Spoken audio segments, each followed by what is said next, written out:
All right, everybody. Testing, 1, 2, 3. Oh man, gotta get used to short hair again. All right, how we all doing? What's going on with my mic? How we all doing? Jesus Christ. My hair's so stiff now. It's insane. It's insane. How's everybody doing today?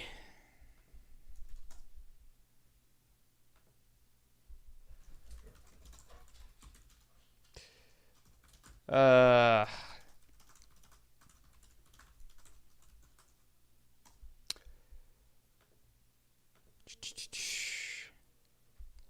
Are people, I'm trying to pull up chat. Are people complaining about, people trying to argue that I didn't start on time? Because I did start on time. All right. All right, we're good. We're good. We got it. I'm now 1 minute late. As usual, I have evidence. We have the evidence. I don't know why you guys try it every time, but we have the evidence. As you can see, we can check the timer up at the top. So I've been live for, let's see when I've been live for, wait. Am I, no, I'm fine. I'm fine. I think I'm good. I think I'm good.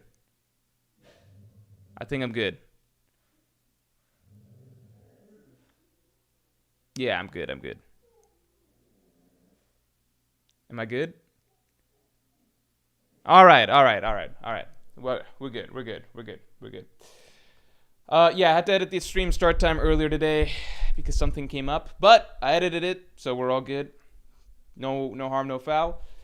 Might have to move the dogs because they're barking quite a bit. Harley, you gotta stop. Okay, 16 points for 16 minutes late. No, I moved the start time. Leave me be. All right, let's get stream likes up to 50 real quick. Also, I have a question for you all. Quick question for you all. It's related to the title of this stream. Should we title it, what if every Stride had a different job, or what if every Stride had a different role? I was going back and forth on that. What sounds like it makes more sense? What sounds catchier? Meek says, how's your day going? Day is going okay. I think day's going pretty good, actually. Day's going pretty good. I had to catch up on sleep middle of the day, so I got in an hour-ish nap. Yeah, so day's going pretty good. I still got a couple things I got to do after stream, so I like to try and finish as many things. Okay. Try and finish as many things as possible before the stream starts, but you know, it is what it is. Can't always do everything on time. Tom says, Morge, I was feeling pretty shitty today, so thanks for the stream. Thanks for coming through, man, and thanks for always being such a supportive part of streams. For those of you who don't know, Tom has in the past made several of our tier list templates before, so thanks for coming through, man. I hope the stream is entertaining for you. New X7 says, job makes it sound like real world instead of pirate crew. Yeah. Ender Anami says, I'm physically incapable of taking naps. I'm a very good nap taker. I'm a very, very good nap taker. For some reason, I'm very... You know what's funny? So, I don't want to go through all my sleep stuff with you guys. It's not, I don't think it's that interesting. Well, no, you know what? It's mildly interesting. So, I developed a problem where if it's nighttime, I can go to sleep very easily as long as there's no...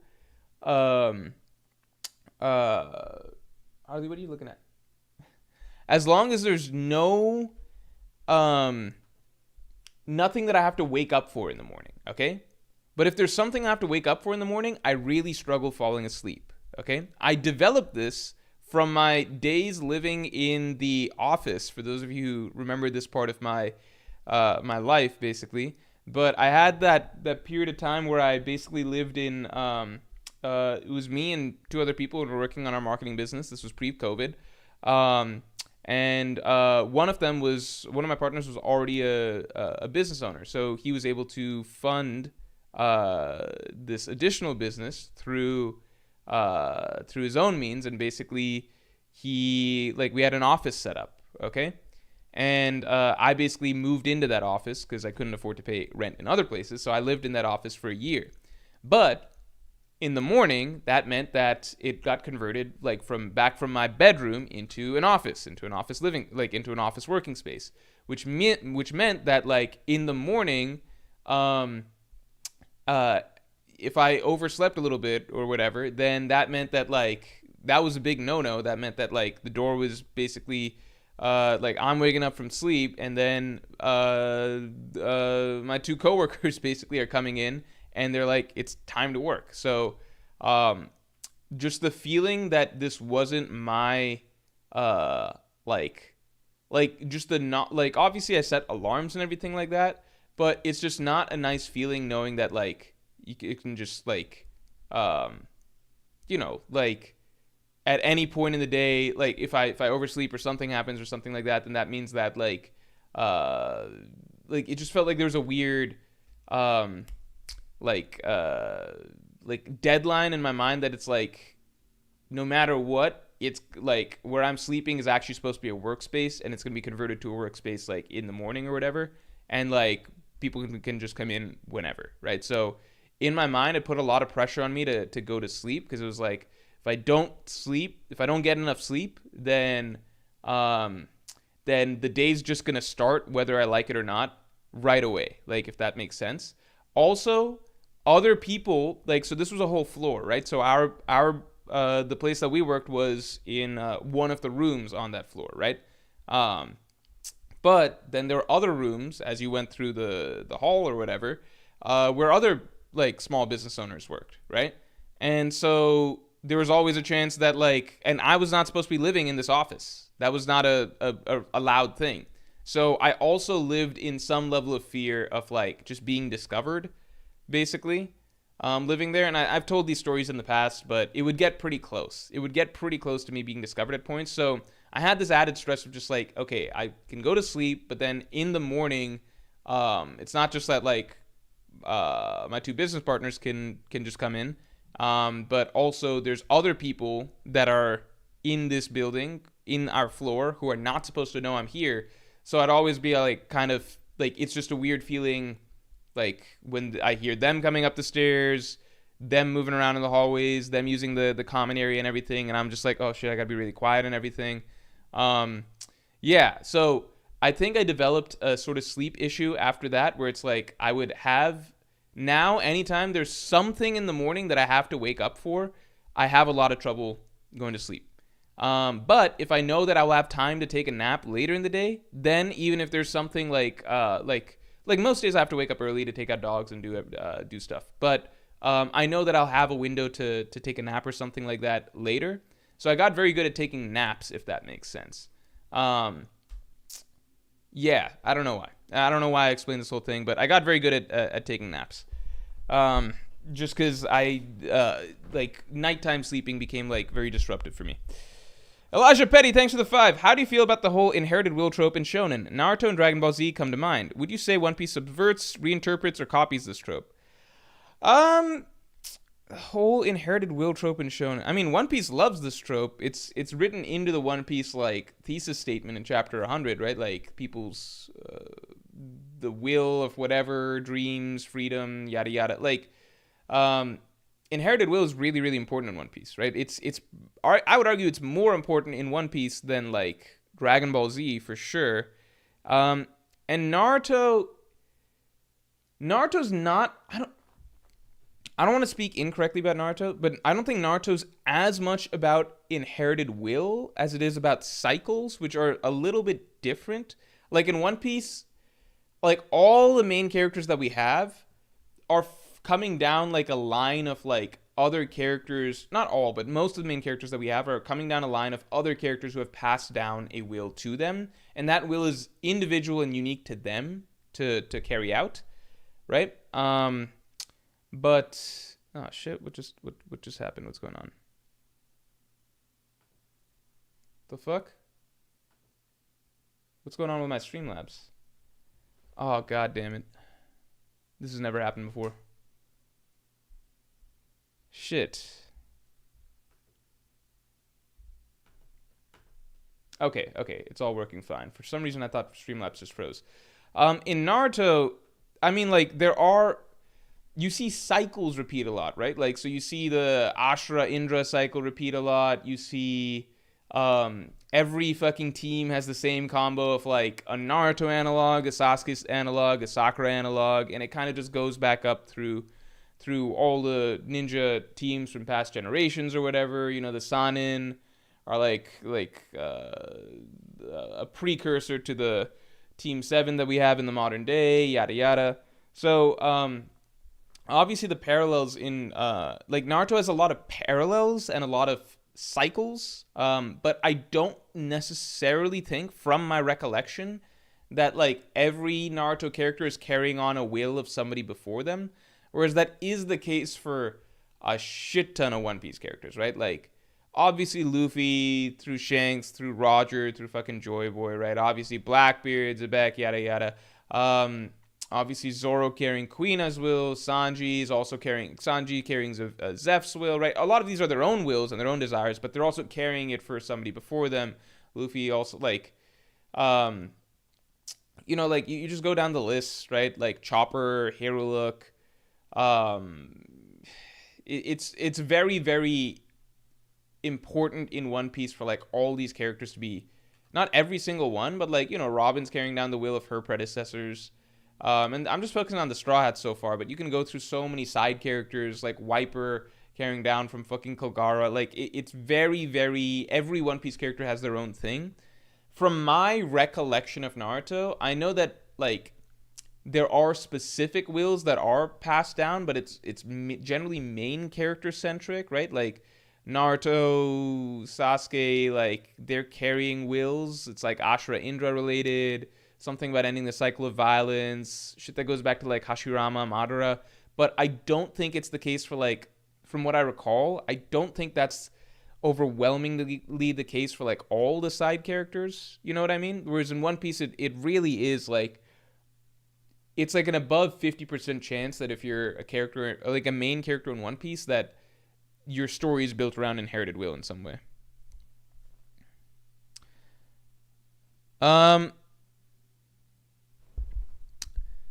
Natnail Yemain says, Morge, if I buy the weekly podcast membership, do I get access to all the previous videos? Yes. Maybe I don't make that clear enough, but you get access to all prior podcasts.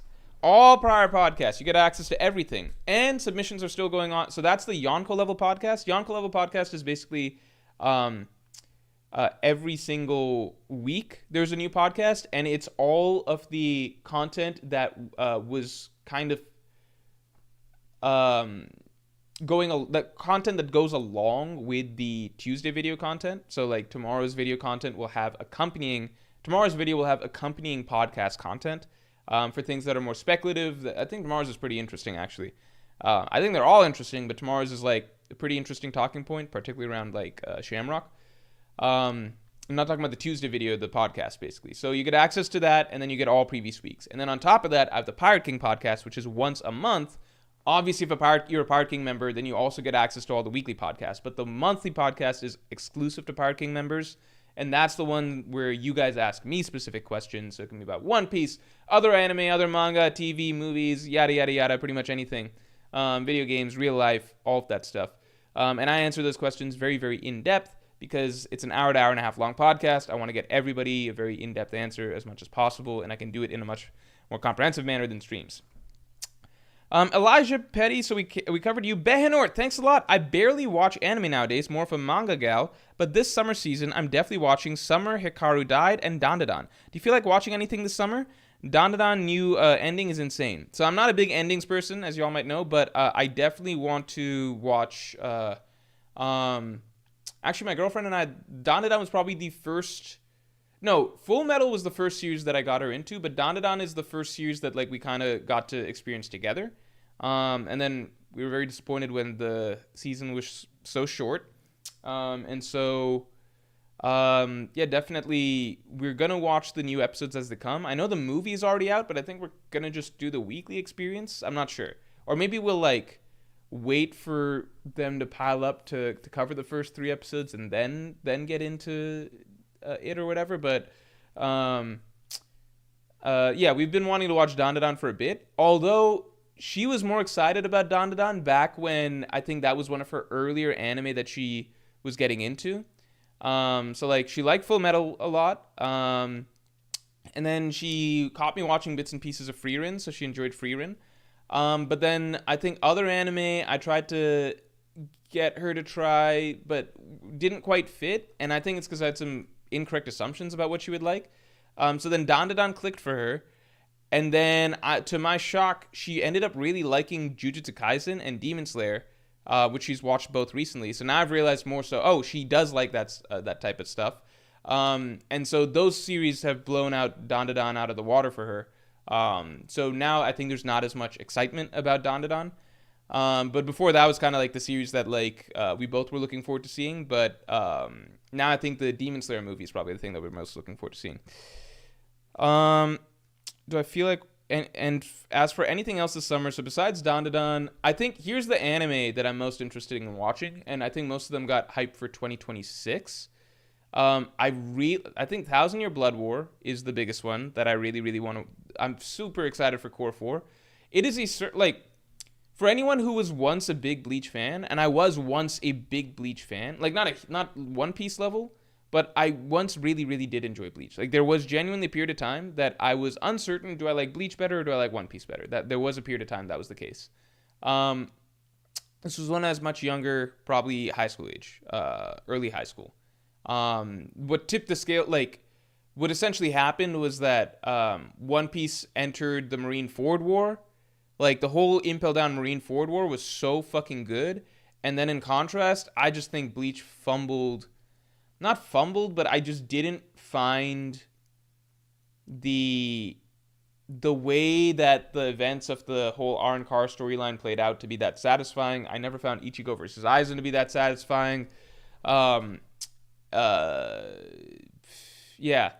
And this was pre Critical Morge. Like this was young Morge. This is Morge who like I wanted every new story arc of my favorite series. I would go in with the mentality that like I'm going to love this even more than what came before. I was like always so ready to like if I loved a series, I was always like very optimistic and positive about it. Bleach just let me down really hard. Like I tried to pretend in my mind as many ways as possible that Ichigo versus Aizen was good. But, like, I fucking was so disappointed by the time I read through that. Anyway, what was I thinking? Why did I go down this route? Anyway, so, it is surreal. And then by the time we got to Thousand Year Blood War, I just thought Bleach was so bad. And it just kept being bad week after week, like, comically bad. Like, Bleach was just a train wreck in the Thousand Year Blood War arc from the manga. Bleach superfans will try and do revisionist history and be like, no. Like, Bleach, like, Thousand Year Blood War is always good or something like that. No. It was a fucking laughingstock of the manga community online when it was going on. Like, people were tuning in to see how he could top the stupidity of last week with something new. And it very much delivered in the stupid aspect, right? Thousand Year Blood War is like, it's this thing that's not supposed to happen. And it's so beautiful in that, like, it's like a second chance. It's so amazing. It's just like, it's a second chance at the whole thing. And it's just like, every anime, manga fan, every fan of anything, right? Like has always experienced some media, some story that you get very invested in for a long period of time, and then you get to the end and you experience a really bad ending, and you're left just sitting there and talking with other fans and stuff like that about like, oh my god, it would have been so much better if they just did this or that, or they just fix this or that, or like this felt rushed, or we didn't get enough time with this, and like you're just left with so many like resentments and like regrets or whatever, but not regrets, I guess resentments about the way things went. And it just leaves such a sour taste, and all that's left in your mind is like, this was bad, this should have been fixed, this could have been better, yada. And you just wish that you could get the ending that you felt that the series deserved. And then Thousand Year Blood War the anime is doing this beautiful thing where it's actually like, I think for the first time ever, making that wish come true. Like, first time ever, it's almost as though like Bleach fans' dreams got answered by the gods, and it's like we are actually gonna redo it. Like the ending was so bad that we're gonna just redo the whole thing. We're gonna redo the whole thing and make it right this time. And it's like, holy shit. Like Kubo's interview for part 4, for core 4, he was saying that like this is going to have more changes than any other previous what do you call core of Thousand Year Blood War. So that is amazing news. I think any Bleach fan is really, really excited about that. And Thousand Year Blood War's adaptation has just been absolutely beautiful. Like the visuals, the color palette, like it feels like a dreamlike experience. I love the style that they've gone with Thousand Year Blood War. Yeah. So I'm really excited for that. Disaster Master, and I'm somewhat excited. I'm excited for the Chainsaw Man movie. Very excited for the Demon Slayer movie. Somewhat excited for the Chainsaw Man movie. I love Chainsaw Man, you guys know that, but the one thing I'll always say is that I don't think that the current arc that's being adapted, the Reese movie arc, I don't think it is a movie-type adaptation. I just don't think it's a movie-type adaptation. I look at other series that have had successful anime movies. I don't think that the Reese arc would be one of the last ones that I turn into a movie. Not because it's not a good arc, but because it's just not like the idea of a shonen being turned into a film. Like usually the idea behind it is you're getting like it's delivering on a level of spectacle and visual action that is like popcorn blockbuster type shit. I don't think the Reese movie is that. Like, it's got a good fight at the end, and I'm sure they'll really elevate the action sequence, but it's not that type of fight. It just isn't. Like, literally the next arc of Chainsaw Man, without spoiling, the arc that comes after this, that is an arc that caters to it's made for being a movie practically. Like, it's so like it is. The story is phenomenal. The twists and turns of it are phenomenal. The writing's phenomenal. It's a short arc, so it's movie length. And the action throughout it, from start to finish, the action sequence throughout from start to finish are like exactly what you would want to see on like it would fill out like an hour and a half runtime with like a solid 50% of it being action sequences and really fun and creative action sequences. With lots of interesting powers and abilities on display. Yeah, I don't know why they're making a movie out of this one. I just don't think that... I feel like it's a not good gamble because Chainsaw Man, I know the popularity of Chainsaw Man. Like, I know the anime was popular, but I know that there was some level of disappointment on the studio or producer side or something like that, production company side, in terms of, like, DVD sales or something along those lines. I know that it wasn't as much of a hit as they had hoped or expected, even though it was a hit overall. And I worry that Chainsaw Man going all out for a movie that may not reach the heights of like a Mugen Train and certainly not an Infinity Castle, right? Because it's not really the most action heavy or spectacle heavy or even like doesn't feature the craziest powers or abilities or anything like that. Like, the arc's writing can be very, very good, but for a movie experience, I just don't think... I think it's almost an arbitrary arc to pick for a movie experience. I just don't know if this is one that's gonna, like... I guess I worry that this might not be a huge smash hit for Chainsaw Man. And that could cause, I don't know, funding or budget or something like that for it to be lower in the future. I don't know. We've already had a director change for Chainsaw Man. I don't know. That's my thought. Disaster Master, thanks for the 2. Inherited Will is more in Dragon Ball than in Z. I guess, but I just don't think of it as, like, that much of a part of Dragon Ball. Like, the Dragon Balls are passed down from his grandpa and shit, but I don't really think of it as that big of a thing in Dragon Ball either. Paul, thanks for the 5. One Piece Inherited Will is more symbolic, passed through ideals and dreams, not blood or reincarnation like in Naruto. It's about choice, not fate. Yeah, I agree. And I know people talk about like Naruto, it's about breaking the cycle of whatever and like breaking fate or whatever. I don't even want to get into all those arguments, but yeah, Naruto, it's more literal, like literal magic reincarnation. Yeah, let's get the stream likes up to 50 real quick. Elijah Petty, thanks for the 5. Is the Chimera arc the greatest arc in anime? It's my Sorry, I've got to... Let me close this door real quick. Hold on, 1 second. Hey, Harley.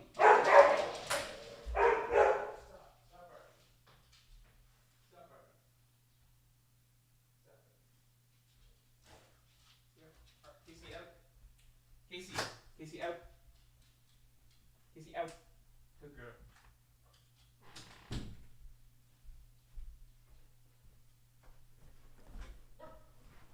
Yeah, I don't know about greatest arc in anime. I don't think I've watched nearly enough animated, like, I don't know about greatest arc in anime, right? I will say in terms of the... Oh my god. Why are they barking so much? In terms of the shonen anime that I have watched, I think as an... I think it's the greatest shonen anime arc that I have seen. I think the Chimera arc is the greatest shonen anime arc I've seen. I don't want to put One Piece stuff in the discussion because I think the separator for me is that One Piece's anime's pacing is just always so... I think One Piece's Water 7 Enies Lobby anime will always be, to me, the best anime experience for me. Okay? And I don't know if I could confidently say, but I watched that when I was in 6th grade. Okay? I don't know if I could confidently say that if I were to watch that right now, back to back with Chimera Ant, just considering the gap in production quality and like the pacing and everything, I don't know how well Water 7 Enies Lobby. I imagine it still holds up very well. Like, I've gone and watched people react to the episodes and everything. But, like, I'm saying the episode-to-episode experience and just knowing how much One Piece has padding and pacing and everything like that. And points of poor animation, right? Although, I personally remember that... Oh, my God. Why are they barking so much? What is going on? Oh, never mind. Yeah, I personally feel like I would imagine that the Chimera Ant arc is... I would hold it in higher esteem now, but nothing will move me like Water 7 Enies Lobby. Yeah, I am hesitant to put in One Piece arcs as like the greatest anime arcs because the One Piece anime production generally brings those arcs down. Even though it elevates the greatest moments to extreme highs, it doesn't... How do I explain? It doesn't bring those arcs down. I'm sorry, that's a very poor way to say it. I think it doesn't... on a technical level, it doesn't compete with other anime. And, like, ultimately, that does matter when you're comparing, great storyline to great storyline to great storyline. At a certain point, like, okay, well, what's the actual anime experience like? And it's like, well, the One Piece anime experience is not as strong or as polished as, like, a lot of these other great storylines, right? Although I will always maintain that Water 7 Enies Lobby, its highs, the way that One Piece captured its highs and its big moments are, like, my favorite anime scene is always going to be, and this isn't going to change, it's always going to be Luffy versus Lucci Jet Gatling. That's always going to be my favorite anime scene of all time. Maybe my favorite fiction scene of all time. I don't know about that, but it's going to be my favorite anime scene of all time. Okay? That's never going to change. And the One Piece anime did that amazingly, did the whole fight ending amazingly. It did everything. Like, it did all that. I'm just talking about the nitty gritty in the, like... What about the episodes where not that much is happening, right? Like, those episodes and everything, I think that One Piece might be a little bit weaker in the anime department compared to other great anime arcs at this point. So, yeah, I mean, to me, among shonen anime storylines, I personally think the Chimera Ant arc, as done in the anime, is the best to me. But, that's people's opinions, right? Behanort, thanks a lot. With Chainsaw Man, people expected for it to reach Demon Slayer and Jujutsu Kaisen during COVID heights with its anime in popularity and manga sales, and it just didn't happen, and it's still so surprising to me. Banor continued with another thing though is that I feel like the Kimetsu no Yaiba and Jujutsu Kaisen's success in dethroning One Piece made every fan of a new successful shonen convinced they're gonna repeat that and sell 200 million plus copies. Yeah, so the thing is that Chainsaw Man, it was always, yeah. I mean, it's established that it's doable, right? It's established that it's very much doable. Like, it blew my mind when Demon Slayer, did that. Because if you all remember, like, One Piece had such a long streak of just being the number one best-selling manga, and it was just such a clear stranglehold. It felt like ridiculous for anything to even come close to toppling it. And there was that one year that Demon Slayer then began to compete. Or then there was that one Demon Slayer that why am I garbling my words? There was that one year that Demon Slayer suddenly like exploded, and it was neck and neck with One Piece in terms of sales. Like, and it came down to the end of the year, and it was like, is One Piece gonna hold on? Is One Piece gonna hold on? And there were different reports from different sources as to which series sold the most, right? And like one source said One Piece, one source said Demon Slayer, and it was just toxic. It was just like so much arguing about which is the accurate source, which one represents the numbers better, etc. People arguing that One Piece hasn't been dethroned. Some people saying it has. So much was made out of that. And then the next year happened, and the whole argument just became a wash. It became irrelevant because Demon Slayer just blew. that year just wasn't even, like, for a moment it was kind of like, oh my god, is like Demon Slayer gonna pull ahead? Is it not pulled ahead? Did it pull ahead? Whatever. But then the following year happened, and it just made the previous year's argument irrelevant because Demon Slayer just like absolutely destroyed One Piece's sales figures and even its record sales figures, I believe, from like 2010. So Demon Slayer set the new record. So it just made the whole previous argument moot because it was like, it was kind of like this moment where as a One Piece fan, everybody kind of just realized like, oh, we were clinging on to something really desperately that we were just never going to be able to hold on to. Like, it was like a resounding sort of like dethroning, if that makes sense. So I just remember that being a year, and I was like, oh my god, is this even possible that Demon Slayer might be able to take a year from us? And then it turned out to be like, okay, it's not just taking the year from One Piece, it's just more popular, or it sold more than One Piece, right? Not more popular than One Piece, but it just clearly sold more than next year. So once that happened, it did set a new standard because, like, I didn't believe that was possible. I think most people didn't believe it was possible. Like, people, I'm sure, believed that One Piece could be dethroned in sales, but not completely, like, destroyed. Like, because One Piece was so far ahead in terms of that. So it was basically just establishing that, okay, like, the new generation, it is going to have a place. I think the much higher quality anime that are coming along now is obviously a huge driver of that. The reason I don't think Chainsaw Man could ever reach those heights necessarily is because, one, Chainsaw Man's anime, it's a lot of things. Chainsaw Man, even adapted perfectly as a manga, it's never going to be a perfectly mainstream manga. Like, you look at something like Demon Slayer is shonen distilled to a T. Like, it is very, very much just shonen, all the strengths of shonen writing. Like, it appeals to everybody. It's very emotion based, great action, fights, all that stuff. Solid little trio of characters to follow. Like, it's all, it's very, very traditional shonen. And so if you give it all the tools to succeed and blow up, it will do that because it appeals to the most number of people, right? Jujutsu Kaisen, I would say, appeals to a smaller slice of people than Demon Slayer, but still a very, very big slice. In that it is very, very shonen-y, like very action, like traditional. It relies more. It's not as feel good as Demon Slayer for sure, but it has lots of it has a more traditional narrative, lots of twists and turns, lots of all like crazy power system abilities, stuff like that. Chainsaw Man is like, it's more shonen avant-garde, I guess you could say. Maybe that's a pretentious way to say it, but like I'm just putting it in the context of things relative to the other series, right? Like, it's more of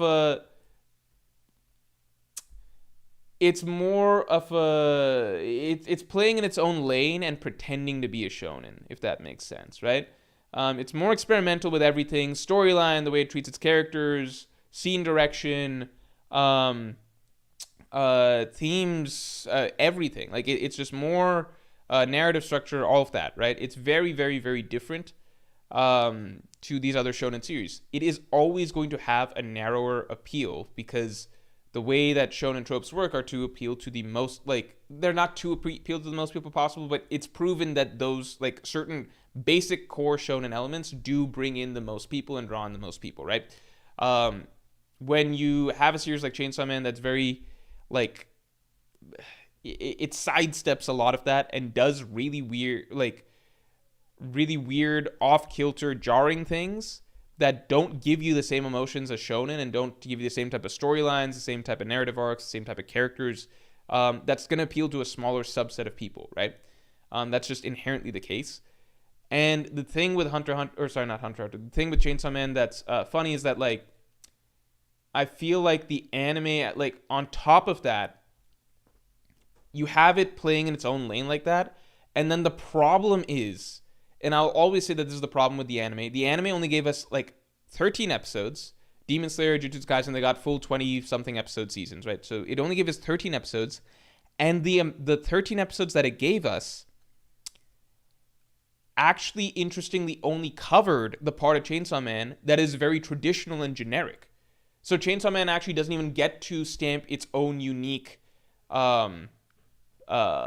trademark of what it is in those 13 episodes. So instead, it's giving us something like story-wise and character-wise, something that's very traditional, generic, basic shonen stuff. But at the same time, the way that Chainsaw Man, the anime, went about directing all the scenes and the vibe and the atmosphere and the way it had people talk, it tried to act like it's very different and like mysterious and off-kilter compared to other shonen series. But it was all style, no substance. Because Chainsaw Man, at that point in the story, that early on in the story, is very much by the numbers. Like, it hints at things being a little bit different, but the way it plays out, there's not that much to it in its first 13 episodes that it covers story-wise, right? The interesting stuff comes later.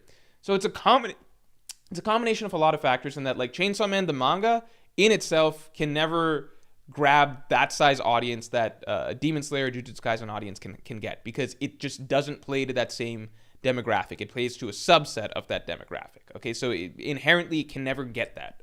It can never get there. Okay, but then on top of that, the anime, in my opinion, failed Chainsaw Man by only adapting 13 episodes, which doesn't even get to the stuff that makes Chainsaw Man unique, and then approach those 13 episodes with a style that seemed to miss a lot of what Chainsaw Man's actual style is, and miss the point of why you can't just go about directing Chainsaw Man right from the beginning as though it's this like really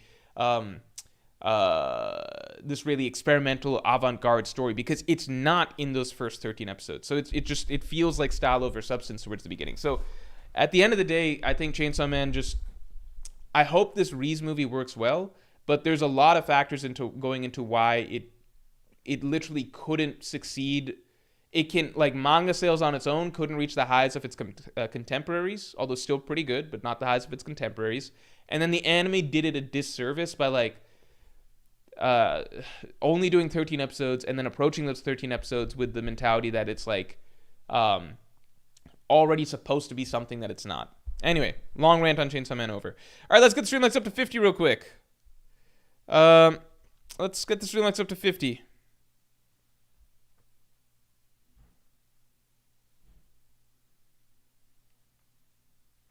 TomTom says, plus, it actually has a female MC. Yeah, Chainsaw Man has by far the best female characters in a shonen. Like, consistently good female characters in a shonen. Like, honestly, it's like, in Chainsaw Man Part 1, it's like, all the best characters are the female characters. I think Denji becomes a good character as of the end of Part 1 and in Part 2. But in Part 1 itself, Denji was never a good draw for me. Luis Sepulveda, thanks for the 5. If Sanji gets Conqueror Saki, do you think Sanji and Zoro will have a gag moment where they split the sky? That would be really fucking funny. That would be really, really funny. I think that'd be a great gag moment.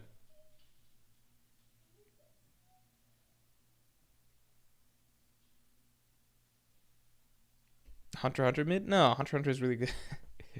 Whatever says, are you reading Kingdom? I'm going to read Kagurabachi next. I decided. I'm going to read Kagurabachi next, and then maybe Kingdom, and then Vagabond. Quiet says, don't sleep on Sakamoto Days. It's a fun watch. I have read the first several chapters of Sakamoto Days. I just couldn't really get into it that much, but I read the first several chapters of Sakamoto Days. I don't know how much I have to read to really enjoy it, but, there's a time that people were really praising the shit out of it. I gave it a shot. I don't, it's good action and stuff, and it's kind of funny, but I just didn't love it. And I've heard that the Netflix anime doesn't do the action as good as, as you would think.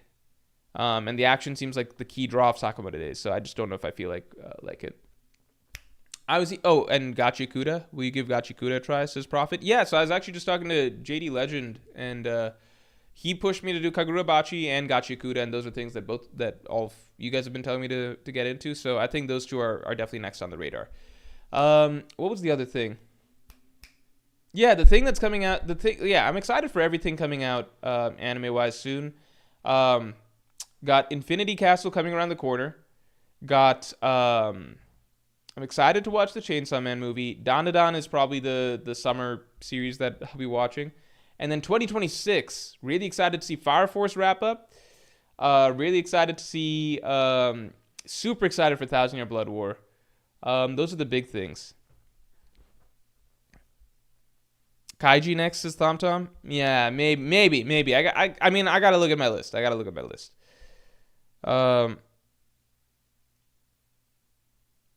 Yeah, we'll watch Dandadan soon.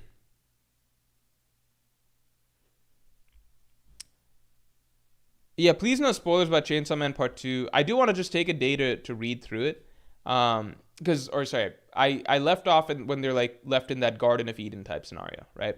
Which is a really cool setup, but I'm going to give some time for it to progress further. The thing that really killed Chainsaw Man for me was reading Fire Punch. I just loved Fire Punch so much. It like Chainsaw Man's really, really good and unique in its own way, obviously.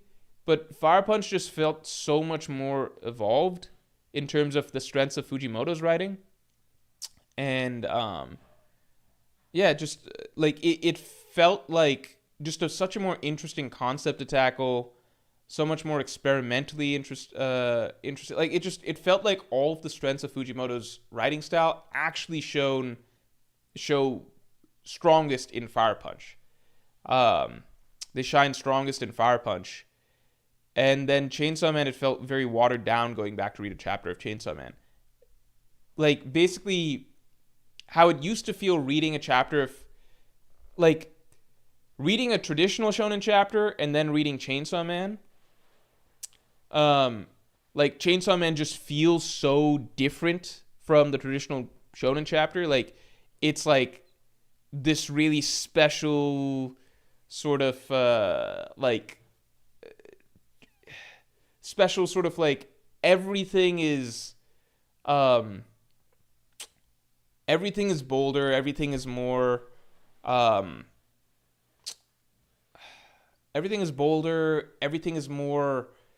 just innovative, I guess, style-wise, like concept-wise, writing-wise, the way he approaches characters, scene direction, etc. Like, that's how I feel between like a Chainsaw Man chapter, like reading Chainsaw Man versus a standard shonen, right? And that's not to say Chainsaw Man's just better than every other series, but I'm just saying that, like, it is such a different breath of fresh air going to read Chainsaw Man than a normal shonen, okay? And that includes basically everything, okay? But then, going from Chainsaw Man to Fire Punch, like, it's like everything that... It just makes me realize that everything that Chainsaw Man is, it's like trying to water itself down from the beauty that it could be as Fire Punch, if that makes sense. In terms of, like... it's like that's the really risky avant-garde out of left field bold type series, and then Chainsaw Man is actually Fujimoto trying to reel himself in to pretend to be a normal shonen. And I think once I had that realization, I think I wasn't as nothing changed about the story, nothing changed about anything. Like, Chainsaw Man 2 was in a good spot, I was enjoying everything, but just everything just felt a little more dim. You know what I mean? Like everything just felt a little bit more like less like I'm reading something that's like crazy out there, and more that I'm reading like a man that is forced to shackle his creativity to write something that is more palatable to more people, basically. Um, so it's still love Chainsaw Man. I'm just not as motivated to go back and read it. But I'm sure that once I sit down and start reading it again, I'll really, really enjoy it.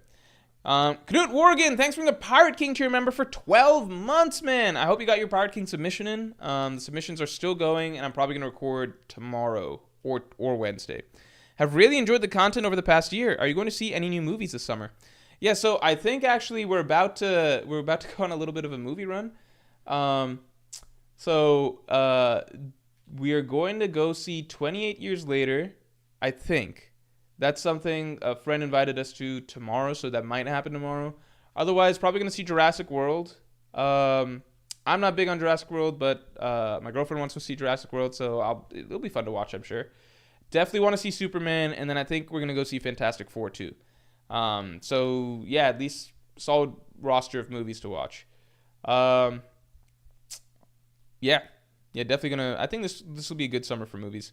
Behenort, thanks a lot. I'm so excited for you to continue Dandadan, especially if the anime continues airing. Season 3 should cover one of the best shonen arcs of all time, and the current manga arc is so ambitious. I love it so much. I've only heard good things about Dandadan as it continues. Like, people are saying that it'll be like the next One Piece or something like that. I'm very excited to see where the story continues to go.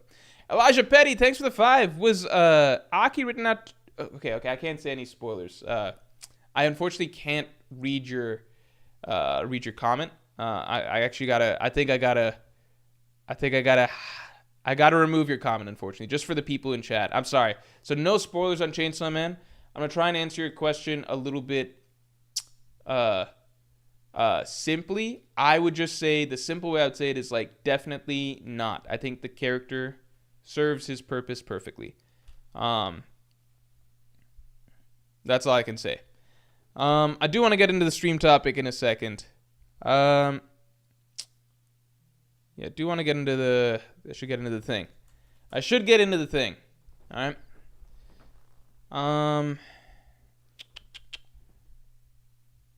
What am I doing here? Yeah. Okay.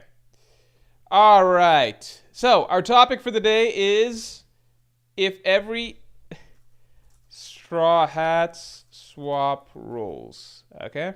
Here, let me share this for you guys.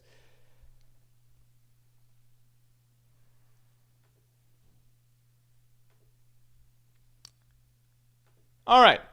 So the simple question is, because this was something we talked about a little bit last week, if the Straw Hats swapped roles, what would it look like?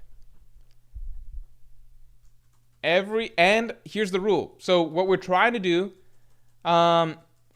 swapping every Straw Hats role to see if they can survive.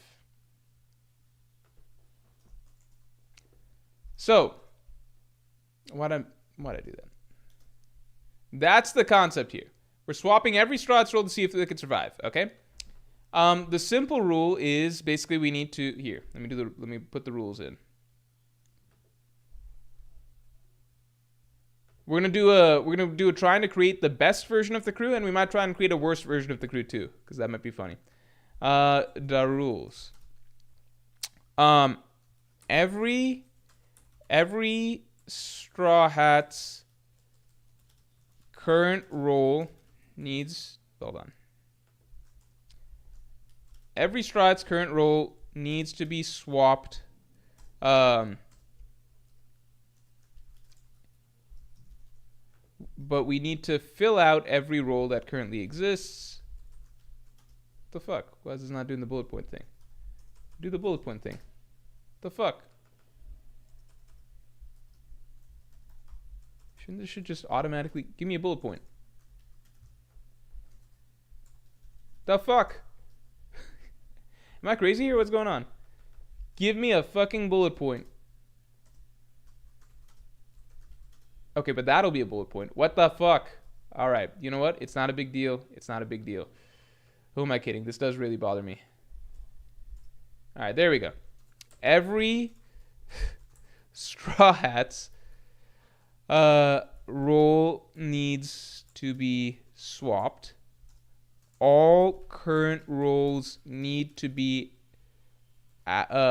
filled out. All existing roles need to be filled out. Crew must be able to reasonably survive the challenges so far. Crew must be able to reasonably survive the challenges so far. Well, challenges so far, let's say, because that's very specific, because then it's just like, I think there's some that are reasonably survive most of the challenges so far, because some are just so specific, because it's just like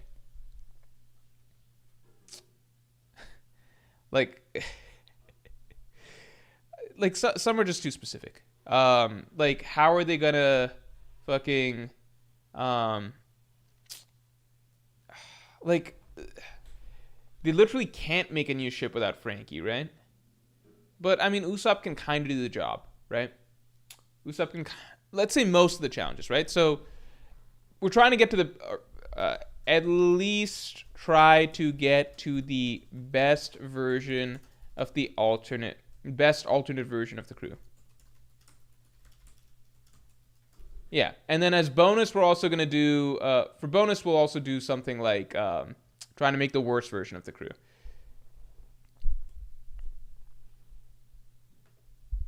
Okay, so roles to be filled out, right? Roles to be filled out. We got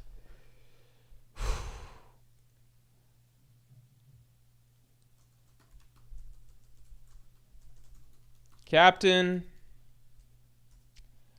I know there's a lot of controversy. Okay, how about this? For the purposes of the game, we will make first mate a role, okay? Even though Zoro doesn't officially have that, okay? But otherwise, we're just dealing with fighter, which is just it's a non-specific. It's kind of just like filler role, right? Because they're all fighters essentially. They all have to do that job. So it's for the purposes of the game. Nobody get upset. Purposes of the game. Okay. So we got captain, first mate. We got navigator. I'm just going through the order that we got them, right? Sniper. Cook. Don't know how the fuck we're gonna solve doctor. Doctor. Archaeologist. We got doctor, archaeologist, shipwright. Some of these are gonna be fucking hard. Helmsman. Oh no, musician, helmsman. We're not gonna do torturer. Okay. So I personally think, looking at this, the hardest ones are I think the hardest ones are definitely the hardest one is definitely doctor, right? I think doctor is the hardest one, because do we know if it, like, what do we do when Chopper's not around? What kind of happens then?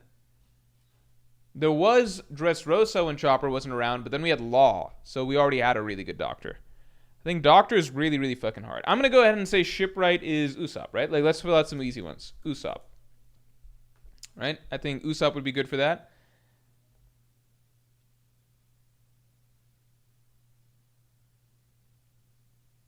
Frankie is a doctor. He deadass did cyborg surgery on himself. That is a great point.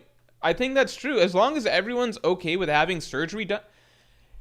Frankie has done that multiple times because he fixed himself after being hit by a train. Great point, everybody. Great point. I would not have thought about that. He fixed himself from being hit by a train. He fixed himself from, like, having his skin burned off or something along those lines. during the Baltigo incident or whatever, and then he got blown up and he fixed that shit too. Yeah, Frankie can. Fuck, Frankie's low-key a better doctor than Chopper, because Frankie actually improves you when it's all said and done. Dylan Luddington, thanks for the 5. Hey, Morge, never watched One Piece, but I really like the counting channel in your Discord. Thanks for giving us counters a place to count. I'm genuinely... Thank you, Dylan. I don't know. What's a counting channel? Thanks for giving us... Okay, I don't know what goes on in the Discord. Beware of spoilers, says Via. Yeah, I'm not gonna lie. I've already been spoiled. I kind of know what happens next chapter. The spoilers are crazy early, but we're not gonna talk about that. Let's get the stream likes up to 100 real quick. Jinbei's Navigator, I like that. Low key, they don't need like.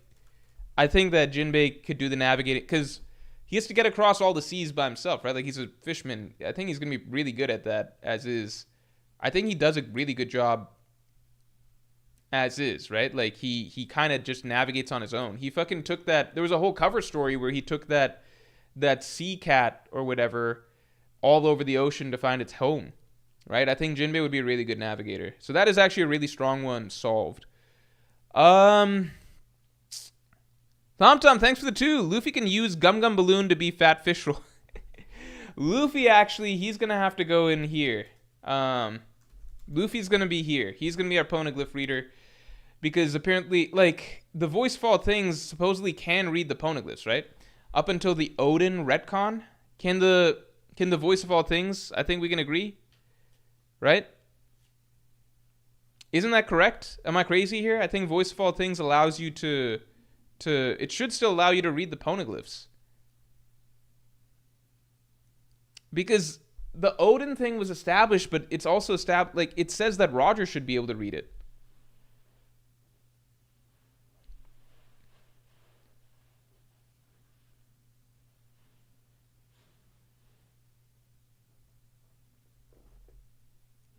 I feel like that's true, right?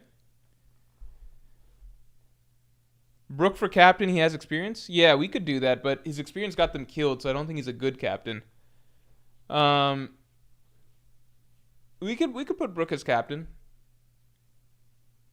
Oh man, something the matter.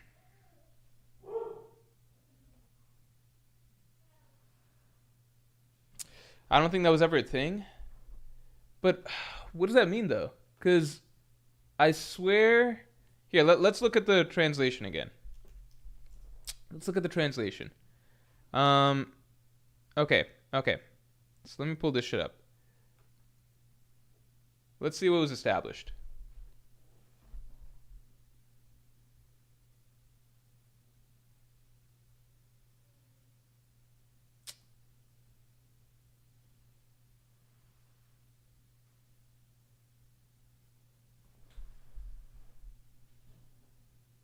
Okay, it's not like Roger understood those words, blah, blah. He just heard the voice of all creation. That's a canonical fact. That's a canonical fact in the story. I think it's a fact. It's canon. It's canon. I don't know what to say. I don't know what to tell you guys. What's the argument against this? Trigon says Roger reads, Odin writes.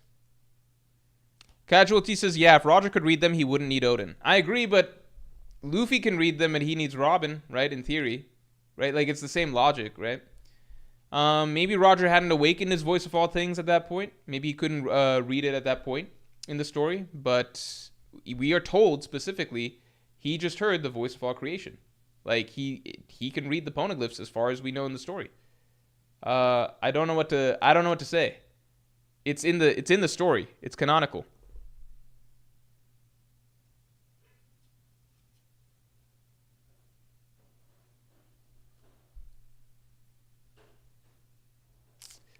I don't know what to say.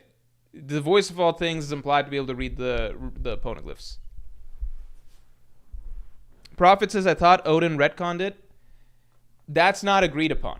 Do we agree it's a retcon or not? I don't know. Jordan Vance says, Luffy can't read though? Yeah, but he can hear. He doesn't have to read. He says he just heard the voice of all creation. That's the good part about it. It's an audiobook, right? It's an audiobook. It's just, I'm just saying it's canon, right? It's a thing. Tiptio Treviso says Luffy couldn't read them with it. Yeah, I know he can't read. He doesn't have to. He just heard the voice of all creation. What is the argument against this? What's the argument against what I'm saying here?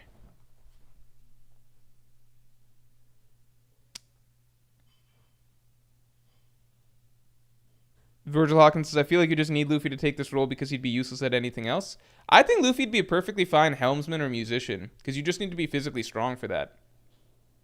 To be a helmsman? Yeah, like Luffy could be a helmsman, I think. Musician, I think at the very least Luffy could take. I think he could take musician. I think Luffy would be a fine first mate also because he's been a good captain. There's no reason he wouldn't be a good first mate.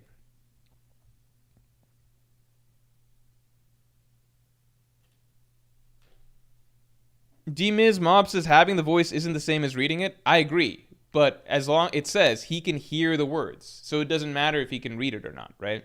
As long as you can hear the words, it doesn't really make a difference, does it? Again, book versus audiobook differences here, right?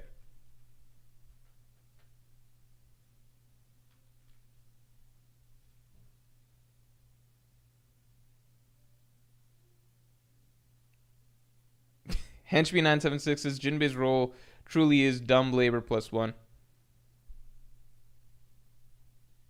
I mean, Luffy would be a perfectly fine there's no reason Luffy can't be first mate because it's still like I know Luffy would be a good first mate because he actually low-key gives good advice to other leaders in spots. Like he shows Momonosuke how to be a leader. That's like a big part of their relationship between especially in Wano, but like Zou through Wano, that's a part of it, Luffy is good at, like, if he's a good captain, there's no reason he wouldn't be a good first mate. So like Luffy has a lot of options. Like musician's always the throwaway. Luffy could do musician, but he could also do first mate.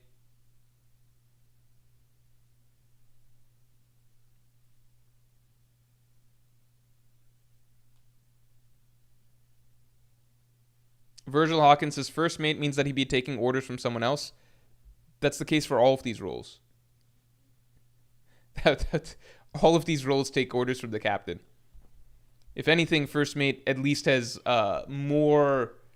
First mate is the closest you can get to basically being able to captain the captain, as we've seen in the story.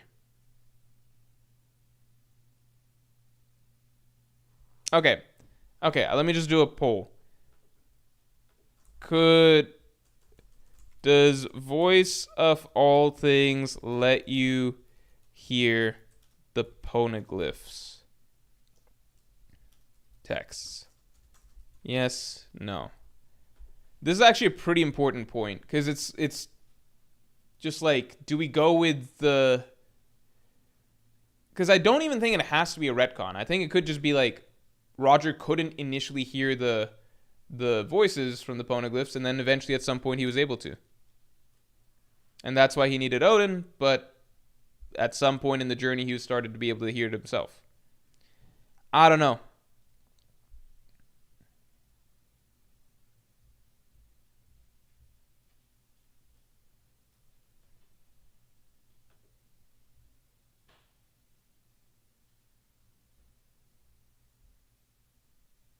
I think it's just tricky because it's like, it literally is stated that is an ability of Roger's in the story, right? Like that's established as a fact. But then we're never shown it, and we're shown that Roger needed somebody else to read the poneglyphs for him, right? So there's still the window that it's like, okay, well, maybe Roger developed that ability a bit later or something like that. But it does feel like it's basically like, do you land on it being a retcon or not?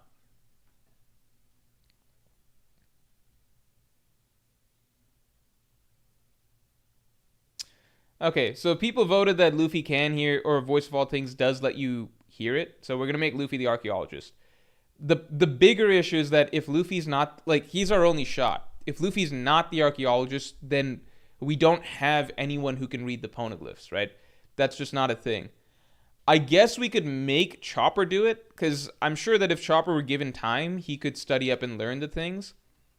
Are we going with the mentality that, like, so it comes down to, like, are we going with assuming that they generally have close to the skill set that they have right now? Or are we giving them, like, some years to learn? Because that's a different thing. Zepson, thanks for the 5. What's up, my goat? I think Sanji could make sense as Sniper because of his colorful observation. Also, maybe Nami as Cook because her relation to food, tangerines. I was going to put Nami as Cook because it was basically established that she could cook for them. Cook is not a difficult role. Obviously, cooking at Sanji's level is a very difficult role. Like, if you need a cake to knock out Big Mom, that's a very difficult role.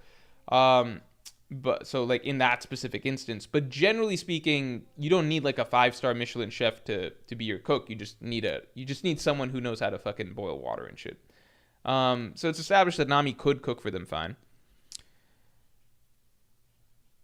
So, like, okay, so are we saying current... This is an important rule then, because if it's current skill set, Luffy has to be the archaeologist.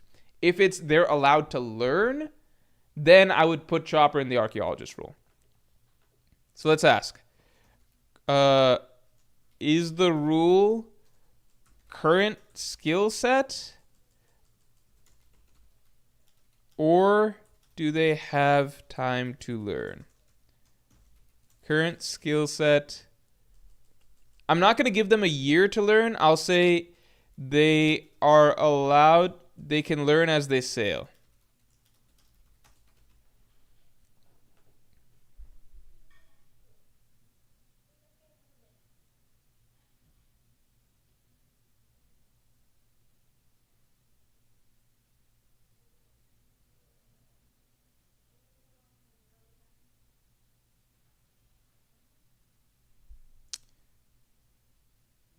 New X7 says, Morge, are you going to watch Weapons? Mystery horror movie from the guy who made Barbarian? I've not heard about that. Let's see. Weapons.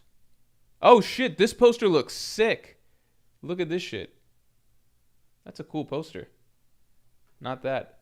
This poster looks really cool to me. Interesting. Epic mystery horror film.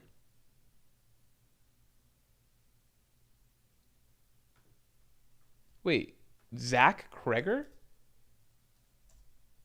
No way. Wait. What are you talking? Whoa, hold on. Weapons? Film?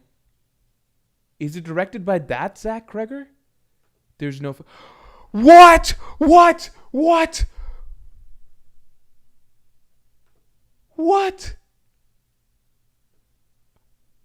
It's directed by Zach Kreger. Do you guys know who this man is?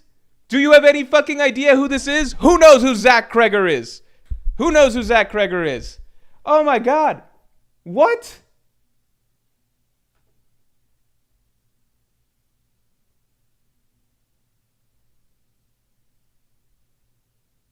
I'm actually gonna cry. Zach Kreger is out here making real ass movies? Oh my god. I've not seen Barbarian.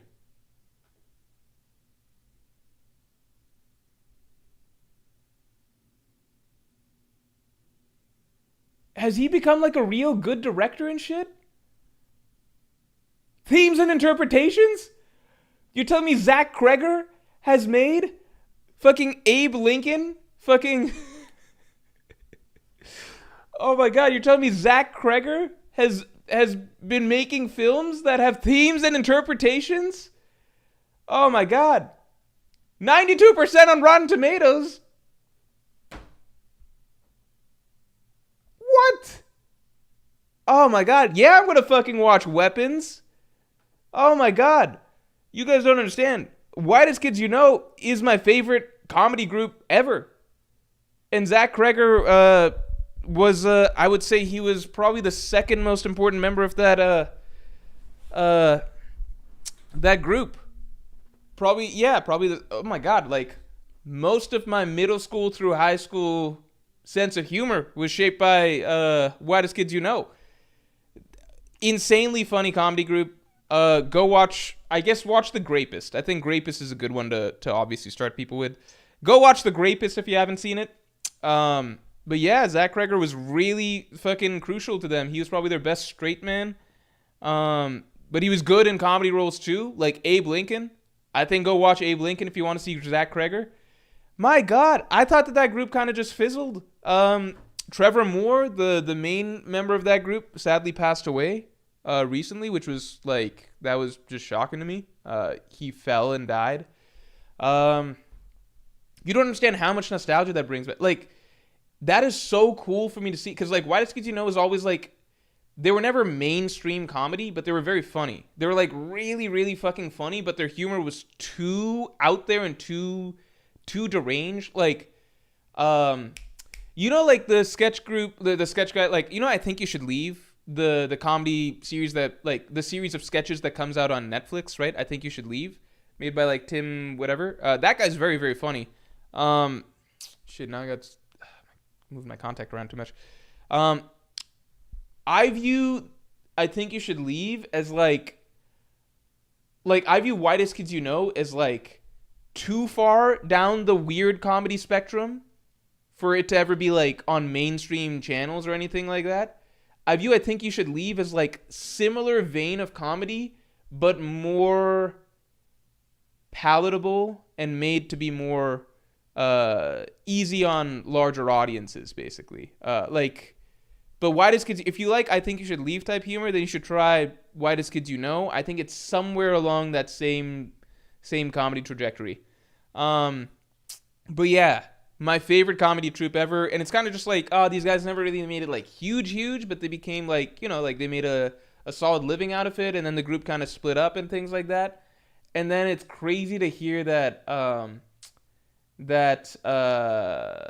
yeah, like one of the main guys from the group is now actually like a full-blown artistic director and everything, and his movies might become like mainstream, and it's in the horror genre and like more serious films. Yeah, I don't know, that's cool. Yeah, go watch The Grapist. Go watch Abe Lincoln if you want to see Zach Cregger specifically. New X7 says the script is apparently so good, Jordan Peele fired his management team for failing to acquire the movie rights. Do a trailer live reaction to the weapons at end of stream. Maybe, but I'll get flagged by YouTube. Oh my God, why are they barking so much? What are they doing? Harley, Casey, hey! It's not. They're not even barking at the outside of the door. They're just barking in the hallway. By that I mean they're not even barking at the screen door or whatever. They're barking to the corridor.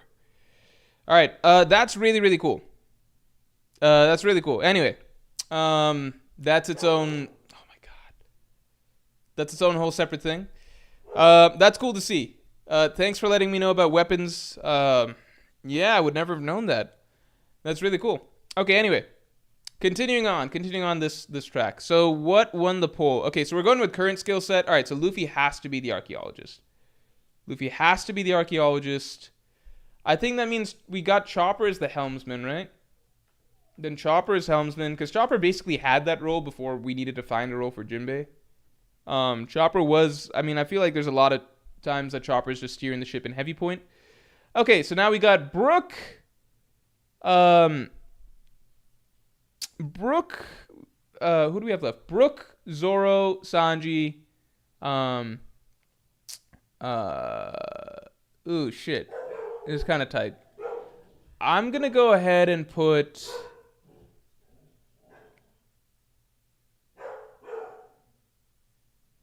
This is tight. I don't know if I'm just going to do... Oh my God. Hold on. I gotta make them be quiet. They're being way too loud. I gotta tell them. Hey.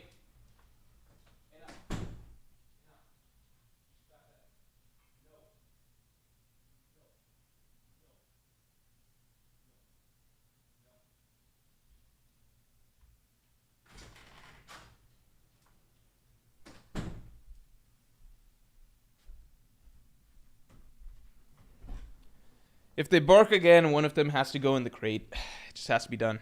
They need some sort of consequence. Okay.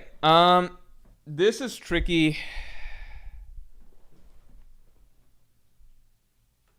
Because Brook could be captain. He has captain experience, but he wasn't a good captain. You know what I mean? Because he got them all killed. So he wasn't a good captain.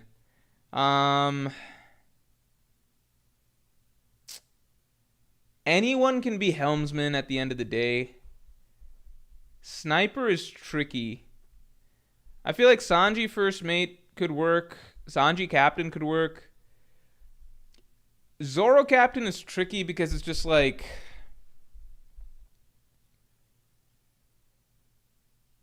Zoro captain, it works like strength-wise. You want a strong person as your captain. That's just generally how pirate crews work. But even if we ignore that, Zoro's obviously the one that's like most frequently giving Luffy advice on how to be a captain. And then Zoro always takes the lead. Yeah, Zoro always takes the lead when it's anytime Luffy's not around. So then like they treat him as captain kind of. But I don't know if he has a bit too much like still like lone like solo like tendencies, if that makes sense, to make sense as truly makes sense as captain. If like cuz like in Wano when he promised he's going to round up the samurai or whatever and then he just fucked around and like went off and did his own thing for a long time, you know? Like just cuz he can play that role doesn't mean that I think he has the personality to stick with that or even like that sort of responsibility. Brook, at least we know he will deal with that responsibility. Musician, it ultimately doesn't matter because we can have a bad musician. Okay, who can do sniper? Like, who can do the sniper role out of the characters we have left? Sanji's used a gun before, but I don't know.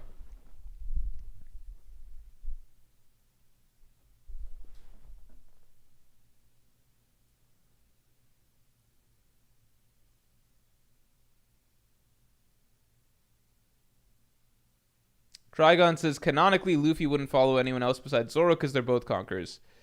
That kind of makes sense, but then on the flip side, it's like, well, that is actually somewhat true because Zoro's the only character that, like, can essentially sway Luffy on what to do, or, like, direct Luffy on to what to do as be cap. Like, Luffy does listen to Zoro in that sense in those moments. But the flip side is then Sanji would never listen to Zoro, so... it wouldn't be, so we'd lose that. Henchme 976 is held not used. Yeah, maybe Robin as sniper. Could Robin be a good sniper? I feel like Robin's probably handled a gun at some point, right?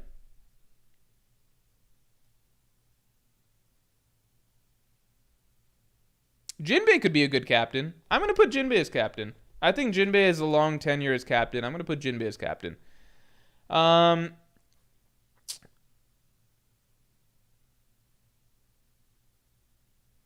Wait, am I missing a role here? What's going on? Oh, yeah. Brook could be sniper. He would just be a bad sniper, right? Brook could be first mate. This is tricky. I don't think we have great fits.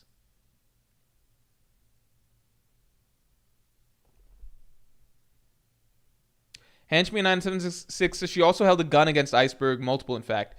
Yeah, that's kind of sad because she didn't even kill him though, did she? And that was at point blank range, so she'd be a really bad sniper. Oh, Jinbei's a navigator. God damn it.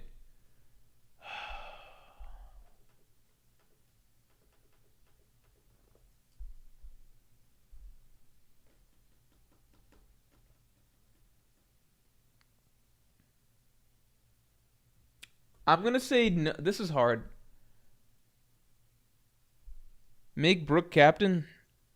But Brook's a bad captain. And I don't know if Brook can command this group, you know?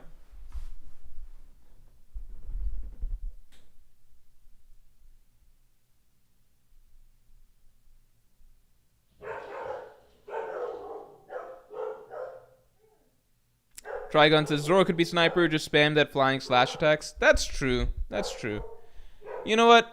Yeah, we can make... Okay. Well, okay. I'll make Brook captain. Zoro can be sniper. He has a lot of long range attacks.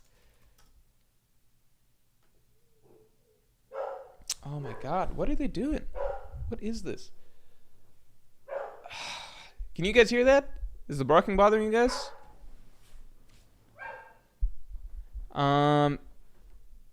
Musician doesn't matter. Helmsman doesn't matter. Helmsman I can make Chopper, right?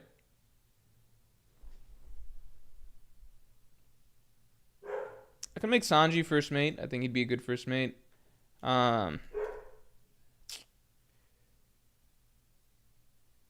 Musician, I think Robin would make a better helmsman because she can steer without doing anything. And then Chopper for musician because I think he'd have fun with it. All right, this is our crew. I think this is our crew. Just got to get someone else's navigator, says Jordan Vance. Yeah, who else could we do as navigator? I think Robin would be a fine navigator because she... Honestly, Robin would be a fine navigator because Robin basically had to navigate by herself for a long time. And she literally showed up the first time she fucking met the Straw Hats was to give them a eternal posts, right? Robin knows stuff about the Grand Line. Robin would be a fine navigator, actually. So I can shuffle this around. Robin would be better used here. I think Jinbei would be a better captain than Brook. First mate. I think I can keep Sanji here. I think I can keep Zoro here. Fuck. But then what's Brook doing?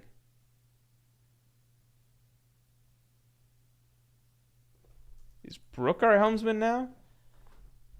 Does this substantially help the crew? I think Jinbei is a much better captain than Brook. I think Jinbei will be a much better captain than Brook. He just has a very long tenure, lot of experience. Everybody respects him and the crew. I think Jinbei would be a good captain. Julian Reed, thanks for the 5. If Robin has her current skills, why still does someone else have to read the poneglyphs? Because it's just the way the game has to work. Unfortunately, somebody why doesn't Sanji just cook and why doesn't Chopper just be the doctor? But it's the way we're trying to make the game work. Henchme976, thanks for the 5. Morge, do you think Iceberg's floating island could come back into play to keep islands safe from the flood?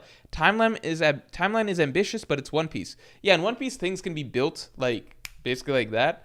So I do think that there's a solid possibility that will be important. That seems very specific. The sea train also can essentially ride out any waves and everything. We saw that during the Aqua Laguna, so maybe we see the sea train in action again.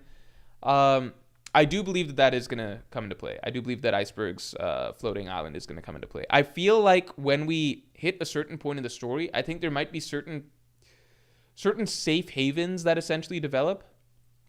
So, for example, I feel like Wano could be a safe haven. I feel like Elbaf, if it's still standing, could be a safe haven.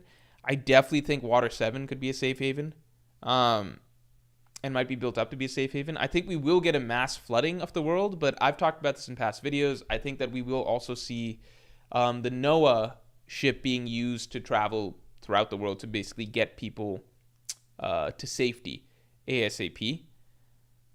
So I do think that those things are going to come into play, and I think it might be like exporting people to Water 7 or something like that. Also, let's get stream likes up to 100 real quick. Zoro, read the poneglyph. Yeah, I think this crew fills out pretty well. So if I were to rate, I think Jinbei as a captain is great. I think he's a great captain.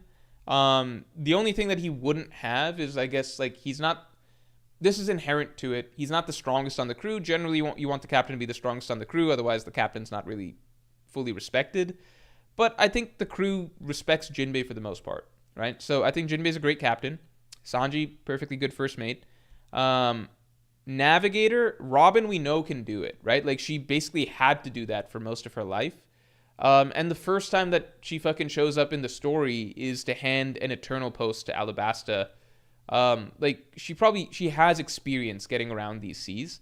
Sniper Zoro, low key, at long distance, Usopp is obviously better. But in pretty much any other situation, you pretty much want Zoro, right? Zor's 1080-pound cannon basically took out Pika, right? Um, like you basically want Zor. Like, you remember this shit? Who remembers this? Um, this is stuff that you'd want the gunner of the crew to do, right? But instead Zoro does it, which is, look, we're trying to pick out a deep sea fish to get. And Luffy punches that. And then, wouldn't you want the dude with the cannon to deal with this? But instead, Zoro just takes care of that. Like, Zoro could be a perfectly good sniper, you know? I feel like this shit is Usopp's job, but whatever. So we got that covered. Then, cook Nami. We know Nami can cook perfectly fine. Dr. Frankie. We know Frankie is literally fixed. I think from diseases, we'd be kind of fucked. But for most everything else, like physical damage, and that's generally what the Strahds deal with, right? They're generally being hit with physical damage, right? Like being cut up, broken bones, blood, stuff like that. We know Frankie can fix that. He fixed himself, obviously, from the train, like you guys correctly pointed out. And throughout the story, there's been plenty of times that I think Frankie, the Baltigo incident, Frankie basically rebuilds himself. So people will get cybernetic enhancements, which, actually ups the strength of the Straw Hats, so that's probably pretty good.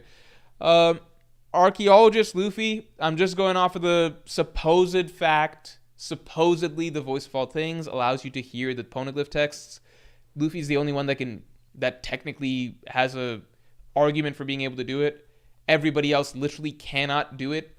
If they could just easily do it, then Robin wouldn't have been hunted by the world government since she was 8 years old, right? Like, Robin is that valuable in the story. Her job is that irreplaceable that, fucking everyone. Like, they go to Zoe and, like, Inarashi Nekomamushi are telling Robin, like, look, like, everybody in the world, like, all the pirates in the world are going to be after you specifically, right? Like, they go into Wano and Big Mom specifically, like, we have to capture Nico Robin. CP0's talk about we're going to capture Nico Robin again. Like, the reason the whole Enies Lobby plotline exists is because Robin is the one role that's not duplicatable. Duplicatable? Yeah, duplicatable. Robin's the one role that's not duplicatable. It's not like the world government fucker captured Chopper because he's such a good doctor, or like Sanji because he's such a good cook. It's really just Robin because she's the only one that can do it. So if we're going with the rule that it has to be, what was voted on is it has to be current skill set, must be current skill set, then it's only Luffy has the argument, right? Nobody else is, like, there's nobody else. Everybody else basically has zero shot of reading it. If they did, then they would also be chased by the world government. Shipwright Usopp, we already know he did a pretty good job for a long period of time. Obviously, he couldn't fix the Mary when, like, it was absolutely broken apart. But the thing is, nobody could. Frankie couldn't even fix the Mary at that point, right? That was the whole point. Not even the best shipwrights in the world could fix the Mary. So, honestly, that's not even Usopp's fault, right? Like, if anything, it kind of is a feel-good sort of thing in that, like, damn, Usopp did a really good job for a long period of time. At the point that the Mary couldn't be fixed, it was because nobody could fucking fix it. And it's also because it was, like, a tiny little baby sailboat from East Blue that was being made to traverse the fucking craziest ocean in the world, the Grand Line, with going up and down mountains and into the sky and all the way fucking falling back down from the sky and all sorts of shit, right? So that's really not Usopp's fault. The fact that it lasted that long is pretty good, right? At the point that Usopp had to give up being the shipwright was the point where no shipwright could do the task in the first place. So that's pretty good. Musician Chopper, it's a 0. I don't think he's going to be that good at it. I don't know if I even remember him ever playing the drums or some shit. But the thing is, it just doesn't matter to the survival of the crew. The crew will be fine. Helmsman Brook, he's a little skinny to do the job. But at the end of the day, it's fine, right? Like, it's... I don't think you actually need to be jacked to turn the ship's steering wheel or whatever. I think that's just what we got used to seeing, you know? Let's get the stream likes up to 100 real quick. I think it's a pretty good crew. Yeah, no spoilers. If there's any spoilers coming up, no super chats about spoilers or anything. If anybody sees that, please get rid of that, please, mods. Bunfagum, thanks for the 5. Hey, Moj, was reading the comments from last stream, and you replied that Zoro had a moment of leadership in Alabasta. What chapter was this? Literally the first thing that happens. My point was basically just that every time... Here we go. Every time that Luffy leaves, and this is very consistent, every time that Luffy leaves, Zoro is the one that then issues orders, and the crew tends to follow. So let's see, where does the fight start? 177... 30 million versus 8 million, or whatever. Guys, make sure to get her saved. Get Vivi to the palace. Luffy, watch out. Everyone's worried. That idiot. Chopper, keep this crab heading for Alaberna. Got it. That's it. Nothing crazy, but that's just consistent. It's a consistent pattern. It's the same thing that happens when they separate in Skypiea. It's the same thing in Enies Lobby. It's just the pattern. Oda does it. That wasn't to say the Alabasta moment's a big moment, but the idea is that Oda will, unless there's something post-time skip I'm missing, Oda will consistently always have Zoro being the one giving the orders and the one that the other members of the crew look to in terms of what do we do next anytime that Luffy is separated from them or taken out of the picture. That's just the way it is.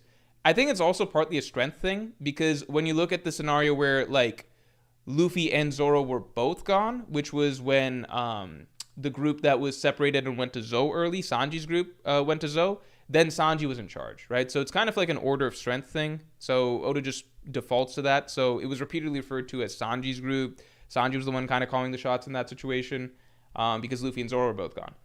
So it's just consistent. Like, I don't want to go through the whole series and go through, but you can go through Skypiea. Where are the points that Luffy separated? Skypiea. Enies Lobby's the big one. That's the one where he essentially takes lead throughout the entire raid. And it's to the point that literally other characters, like the Frankie family, are literally asking, why isn't Zoro the captain? And then Thriller Bark, the entire Oars fight, it's basically Zoro's the one leading the Oars fight. Everybody's looking to Zoro for guidance on what to do while Luffy's gone. Same thing with the Kuma situation.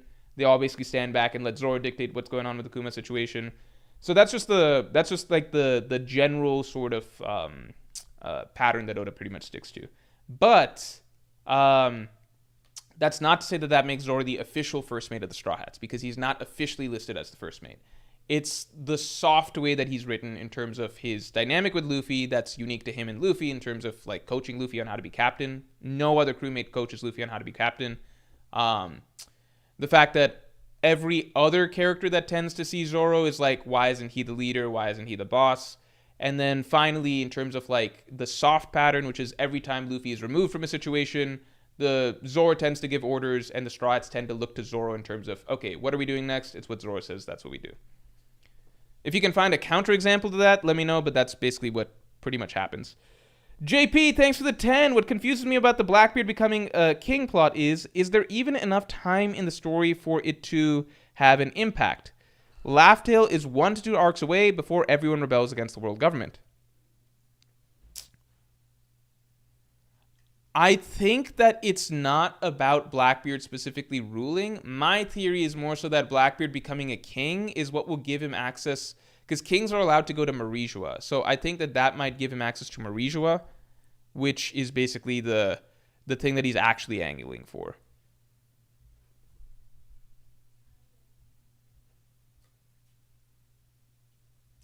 Elijah Petty, thanks for the 5. Do you think it's safe to watch Attack on Titan's last season?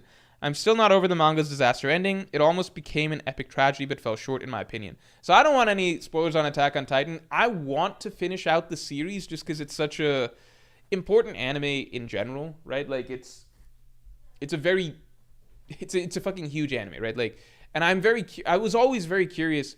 Like, Attack on Titan at one point really had me, like, fucking hooked. Like, the manga really had me fucking hooked. All the way up until we finally found out some of the secrets of, like, what is actually in the world beyond the Titans. And I just found the answer to be so... Like, there was nothing wrong with the answer. There's nothing wrong at all with the answer. It just killed all sense of, like, wonder and fantasy, and it felt more... Suddenly everything felt more straightforward. And then you see that it's, like, what the story's main messaging and why it set everything up the way it has is, and you get that. And then from then on, you're reading the story more for its messaging than for the concept. Like the crazy concept that hooked everybody in was like the concept of like humanity just existing in this little bubble, and outside of us is this great unknown filled with these terrifying humanoid monsters, and none of us understand it. We don't know why we're here. We don't know how this happened. We don't know what's beyond it. We don't understand our existence.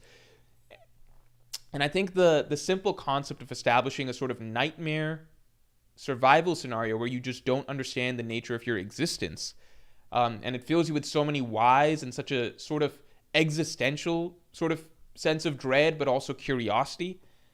I think that was the hook that really had me and a lot of people interested in Attack on Titan. Once it progressed past that, once we got past like the secrets of the basement and everything, it just became a story, and a fine story, I imagine, but not one that I was that interested in seeing play out. I still want to finish it out just because I'm curious, and that's why I haven't looked up spoilers on how it all ended. I know that the anime onlys who finished out Attack on Titan have a much more positive view of the ending than the manga readers. So I think there's something there. I'm interested in that. Yeah. So I'm saving it. I'm going to finish it out at some point. Paul, thanks for the 2. Mangas in general tend to have crappy endings. Yeah, I think more often than not. What are the ones that don't? Like Full Metal? Fire Force, funnily enough. Phenomenal ending. You could see everything really, really came together. Yeah. Fire Force, surprisingly very good ending. I think it's a combination of a few things. You know why Fire Force? Okay, actually, this makes a lot of sense. The reason Fire Force had a good ending is because it's a prequel. So when a story's a prequel, it already knows how it wants to conclude, right? A lot of manga, especially if you hear like how like interviews from mangaka and everything like that, they don't have a vision of like where the story is. Like they don't have a vision of the end, right? Like their goal initially is they want to be published because it's so competitive to get published in Shonen Jump, right? So you're trying to make the story as exciting as possible from the get-go, and you have ideas, but a lot of them don't know where it's going. Like look at interviews from Kishimoto. He talks a lot about like he didn't even have fucking like Sasuke and Itachi's storyline plan. Like I think Kakashi was like Team 7 in general was like a last minute addition. Like there's just not a whole vision to the ending, right? So their first goal is to get published, right? Maybe the whole ending isn't perfectly thought out. They get published, and then after that, they have time to think of the ending, but now they're on like a rampant schedule where it's like not rampant, but like a frantic schedule that's never stopping, right? Like you're always having to write a story that's really good this week, right? Like every chapter is a story, and you're always having to progress, like write a new story, new artwork, new drawing, new dialogue, new all of that stuff like this week, and you've got a 1 week turnaround. That would be really fucking hard to do and build a really good cohesive long-term story if you were just writing. Like if your only job is just write a brand new manga chapter every week, that would be a really fucking hard job to turn into a satisfying long-term story with a really good conclusion. But that's not their only job. They also have to do so much drawing and artwork. And then Oda's talked about this and other things. Like there's lots of promotion. And oversight and things like that, and like it's a business that it turns into. Like there's an anime, you're having meetings with other people, distribution, you're doing so much shit, right? And then you got to do fucking color spreads and random shit too, right? Like interviews, answering questions, like interactions, or all of that stuff. Like there's so much that you're having to do. You're probably getting like 2-3 days a week, maybe at best, to write a chapter and keep building like a long-term story that's going to have a satisfying conclusion. That's really fucking hard. That's really, really, really fucking hard. I do think that there's a trend nowadays where more manga that are coming out tend to have their endings in mind when they're being published, as opposed to like Naruto, Bleach, stuff like that. I think One Piece was kind of a pioneer of that aspect of like being a long-term vision with having an ending in mind. But you see series obviously I said Fire Force checks this box off because it's a prequel, so it actually doesn't have that issue. But then, like Undead Unluck seems like if it has an ending in mind. Like Attack on Titan had its ending in mind, stuff like that.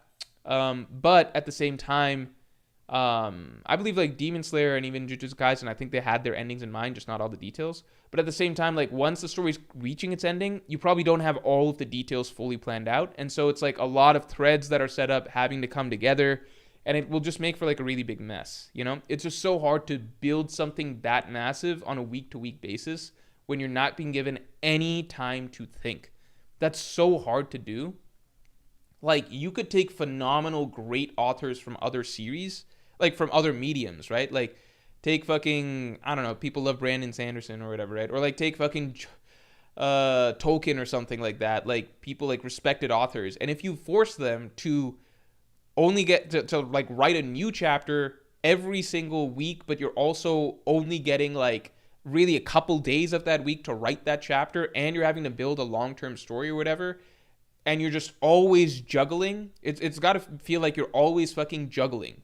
Like you're juggling and juggling and juggling. You're trying to get like new things in there, keep it interesting, keep it exciting. You can get canceled any fucking week, right? So the current story always has to be exciting. What's a new plot twist? What's a new character? How's the new story arc going to be like? And you're always having to build towards some conclusion, right?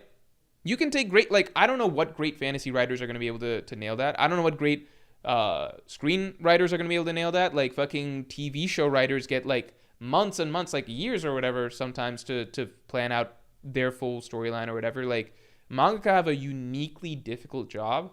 So like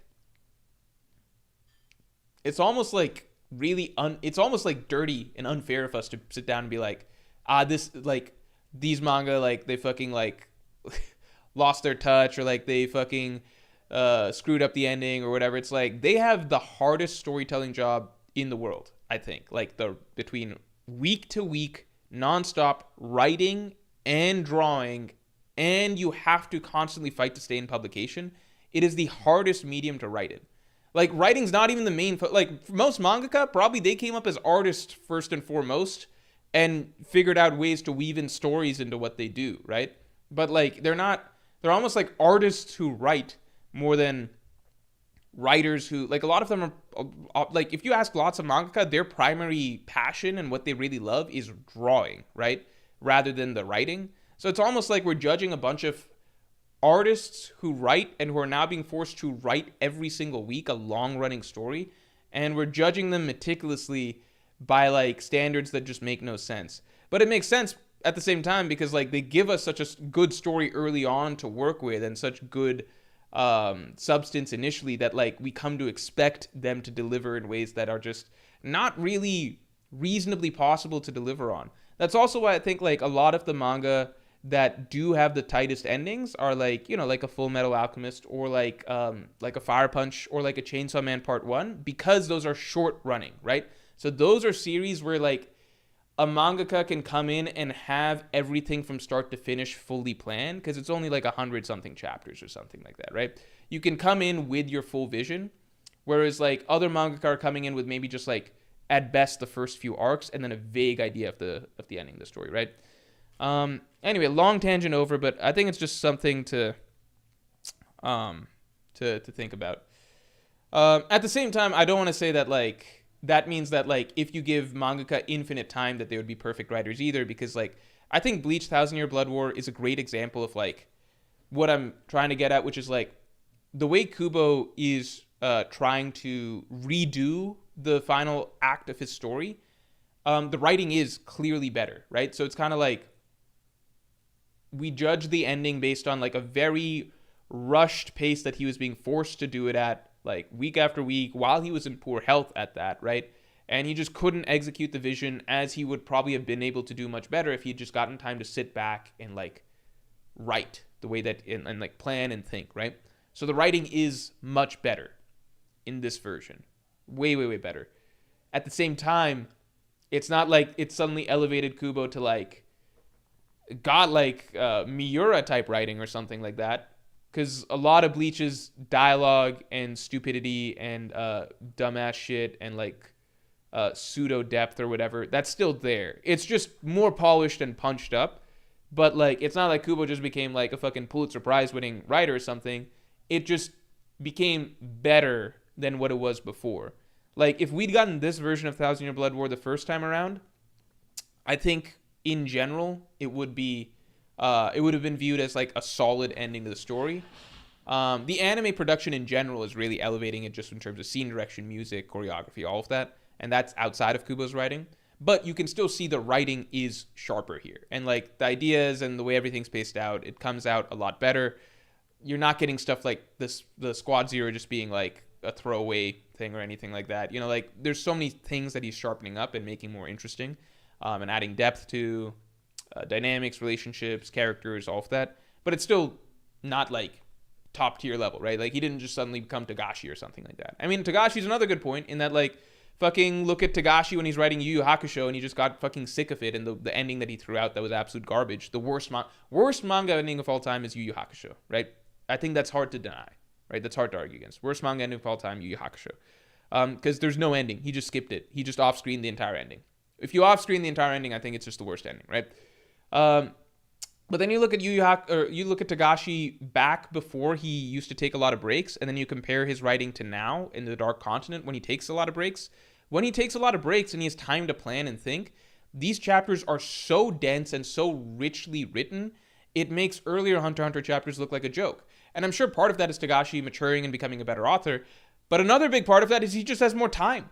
He just has more time, and so the stories that he's putting out is way, way, way, way, way more polished. Like the dialogue is more polished, the writing, the structure, the plot threads, all of it is coming together in like a such more densely but also meticulously crafted way, right? You look at Araki, back when he had to release JoJo's, I believe, weekly, but then switched over to monthly, there's a huge difference. Like everybody believes part 7 is amazing, right? But at the same time, it's not like the authors suddenly get elevated way past what you would think because part 8 is garbage. So like, not garbage, but not garbage, but it still has a lot of the weaknesses that he has from previous parts. But I guess what I'm saying is like, we never get to see the fully fleshed out like peak versions of the mangaka and what their stories can be with the format that they're forced to write in. At the same time, that doesn't mean that they would just like poor mangaka would become like 10 out of 10 like all-time great writers if they were given the time, because you can still see their limitations even when they're given more time. But it's just polished up a lot more, right? They give their best foot forward. Yeah, I think it's just interesting. All right, anyway, continuing on.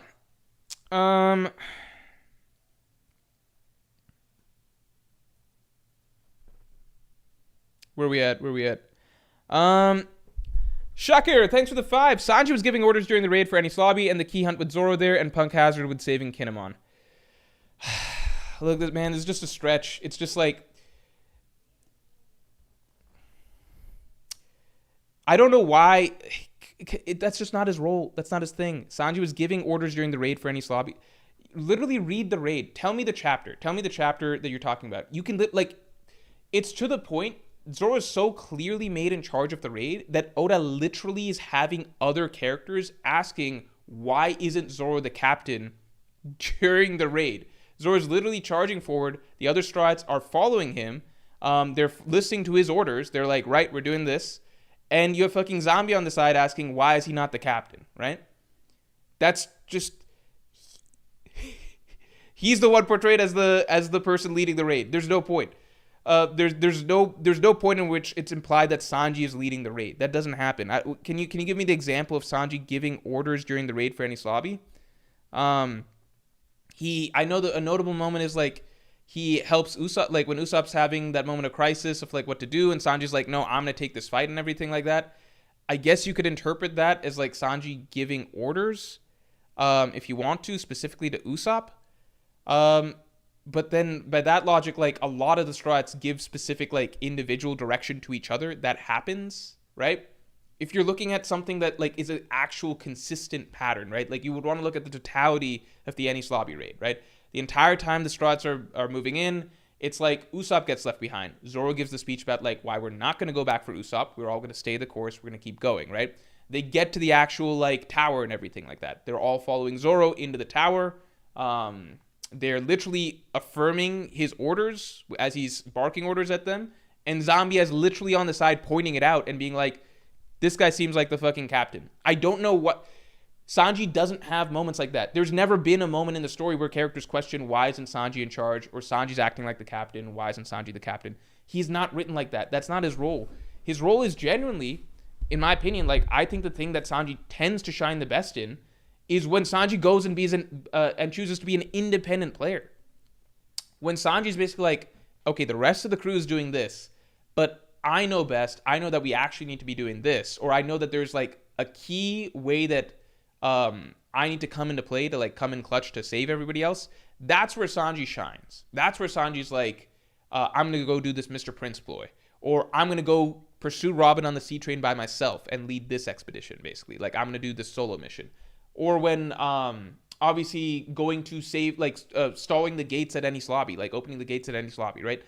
Or closing the gates, whatever the fuck he did. Like, or NL's Skypiea Maxim situation, right? Like, those are the scenes where, like, it's like, they're different strengths, right? Luffy's obviously the captain. As soon as Luffy leaves, the others look to Zoro for guidance, right? But Sanji's in his own niche where he will sometimes just disregard what the rest of the crew is doing, and he will go make a ploy that's completely separate. He works really well as the solo agent, as, like, I always view him as, like, the ace up the Straw Hat sleeve. The guy that can kind of go under the radar, that the enemy sometimes even forgets or doesn't know about, but he makes the biggest play in the end, right? That's Sanji's shining role. You never see Zoro fans try to argue that, like, you know what, Zoro's the best at doing the independent missions or something, because that's not his thing. That's not what he does, right? But for some reason, you do see Sanji fans try to argue that, like I just don't get the mentality. Sanji fans, because I get it to some degree, because Zoro fans are giant assholes. Like, they really are giant assholes. And they shit talk and downplay. Like, they try to act like the gap between Zoro and Sanji is like this and this or something like that. Like, it's kind of ridiculous. And I think a lot of the Zoro fans take, like, the number 4 jokes and stuff, like with Sanji and Jinbei, kind of seriously. And they do view Sanji as number 4. So Zoro fans can be assholes. But Sanji fans, like, once in a while you just remember that, like, they are just as deluded, just in a different way. Because in Sanji fans' minds, it's like, one, they think that Zoro and Sanji are exactly equal. So they're like, just follow the full piece of what I'm saying here. They think that they're exactly equal as fighters. They also think that Zoro's only role is a fighter. They don't believe Zoro's the vice captain. They believe that Zoro's only role is a fighter. Sanji's role is a cook, and he's also just as good as Zoro as a fighter. So, see if that makes sense to you. They're basically saying that, like, Zoro's specialty is fighter, but Sanji's also just as good at him as the specialty. Okay, so they say that, right? And then they also say that Sanji's the one who comes in most clutch. He's the MVP of most arcs. He's like got these game-saving plays and everything like that. He does all that, right? Oh, but he's also the first mate, though. He also plays the role of the first mate. So Zoro doesn't have that either, right? Oh, and he's the cook, right?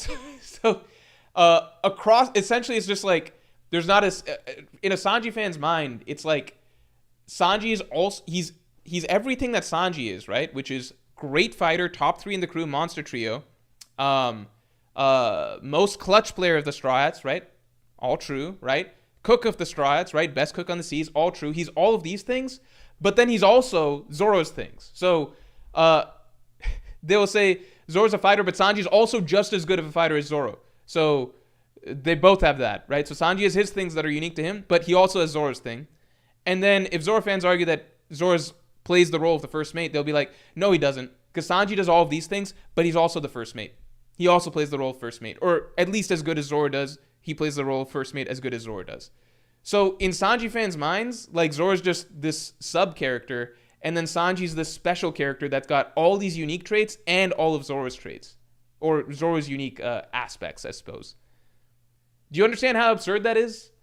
That'd be like, do you understand how absurd it is for Sanji fans to argue that, like, Zoro's role in the crew is just fighter, but then simultaneously argue that Sanji is just as good at Zoro's role as Zoro is, right? Pick a lane. If you want to argue that Sanji's just as good as a fighter, or, like, just about there with Zoro, then at least give Zoro a vice captain or first mate or something. Like, give him something that's unique to him. You know what I mean? But it's like, you can't have your cake and eat it too. You can't be like, Sanji and Zoro, they're equal fighters. Also, Zoro's only role is fighter. Sanji's just a cook, but he's still just as good of a fighter as Zoro. At least if you acknowledge Zoro as first, like, playing the role of first mate, then you can make the argument that, like, well, Zoro's thing is he's the first mate, Sanji's the cook. Sanji does separate things, not really first mate things. And then they're equal fighters, right?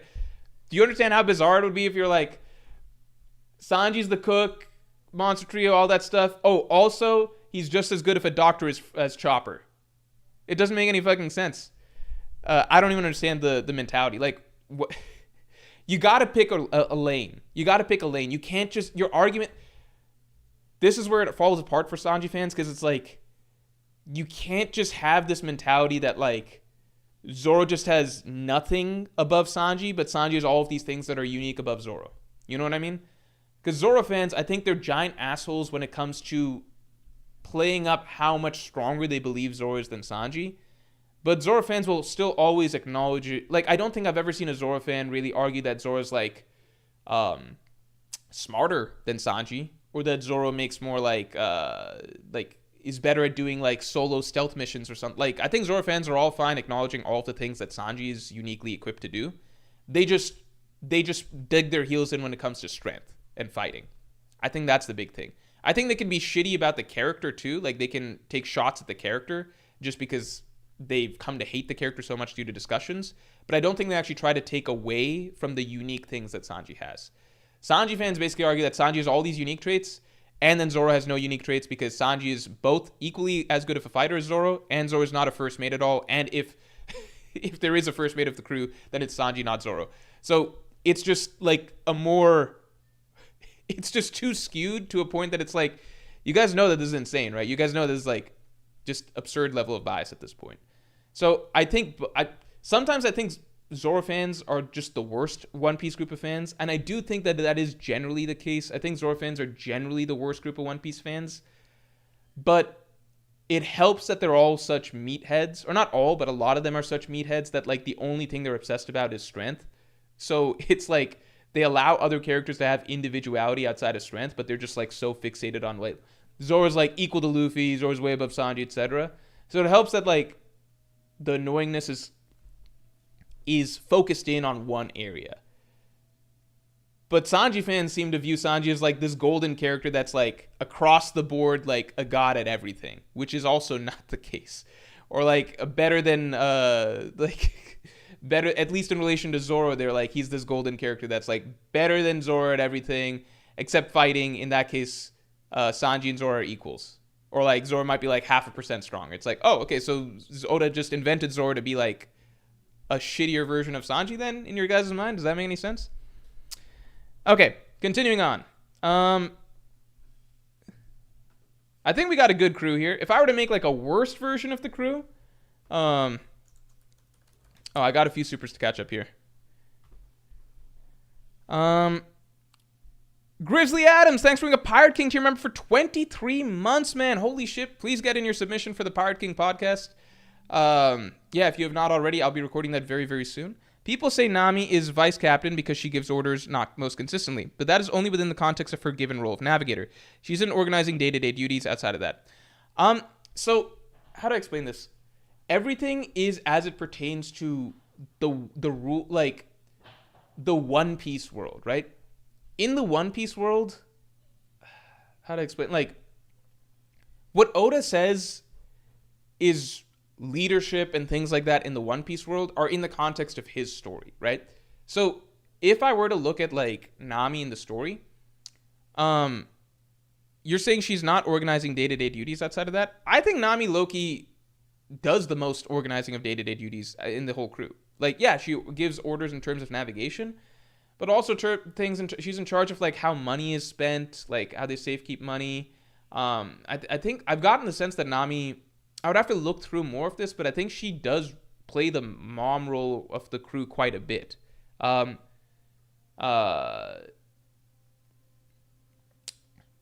areas in which Oda is saying, like, are the captain areas, right, are in terms of, like, the big decisions. Like, what are we doing next? What is our right course of action as a group, right?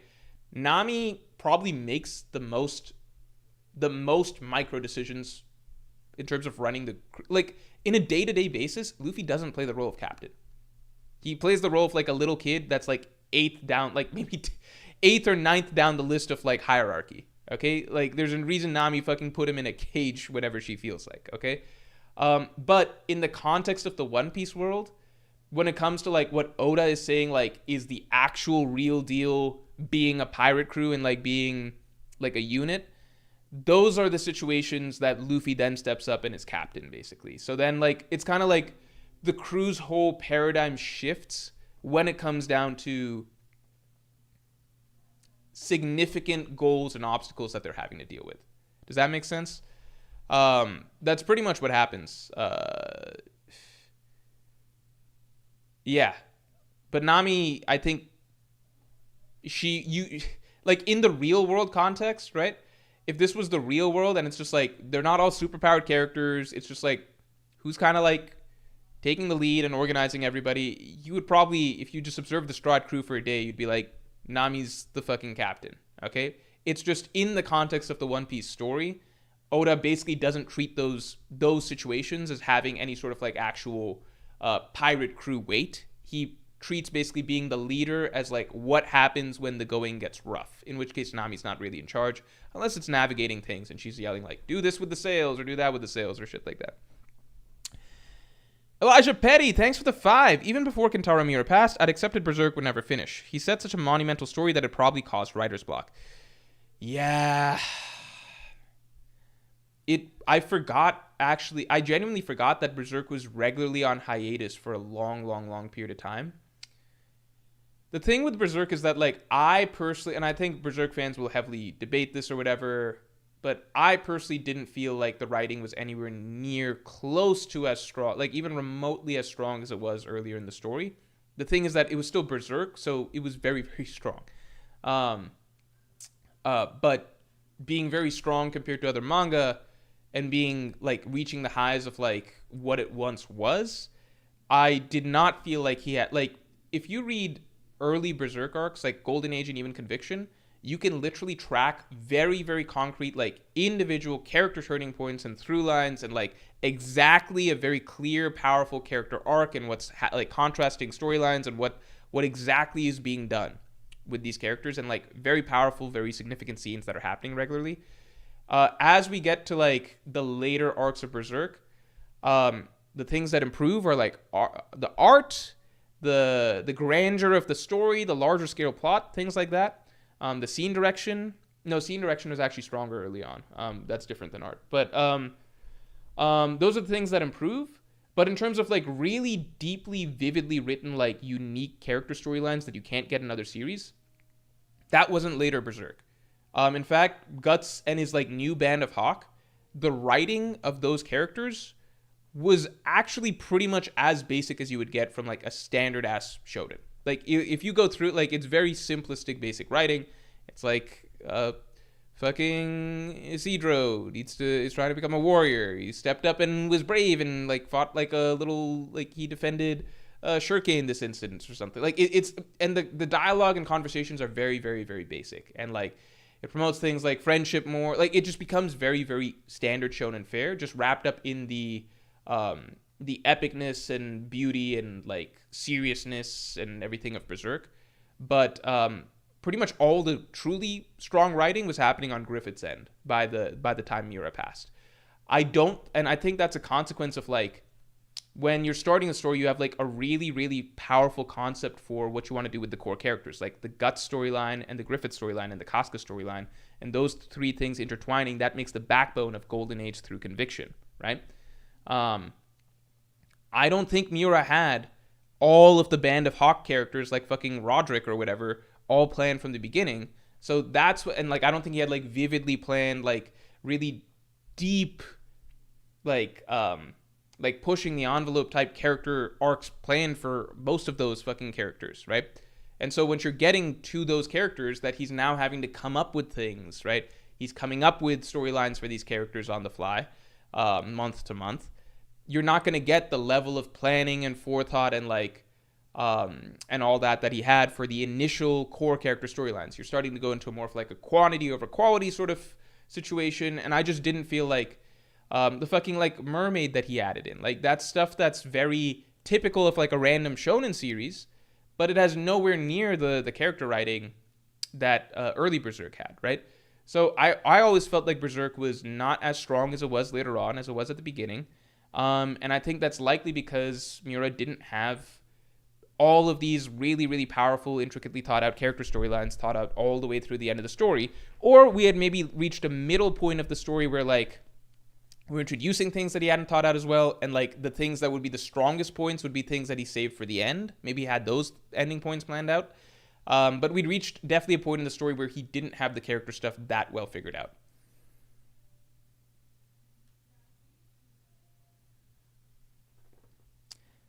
Mingo Mango, thanks for the 7. Thank you for being honest about the fact that there's absolutely an implicit level of authority in the crew. Can't believe you're called biased. It's just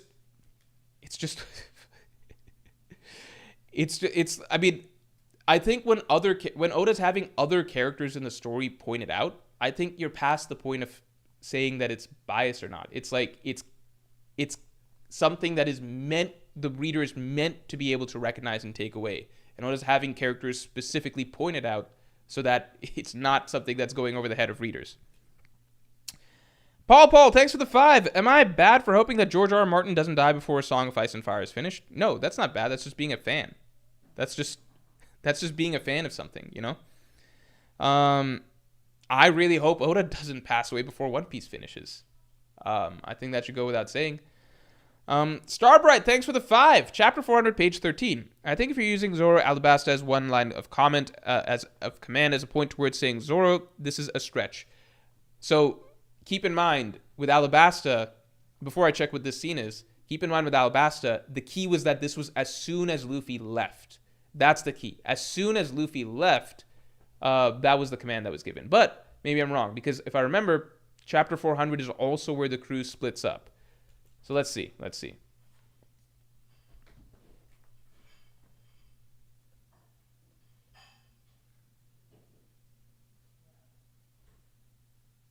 Key.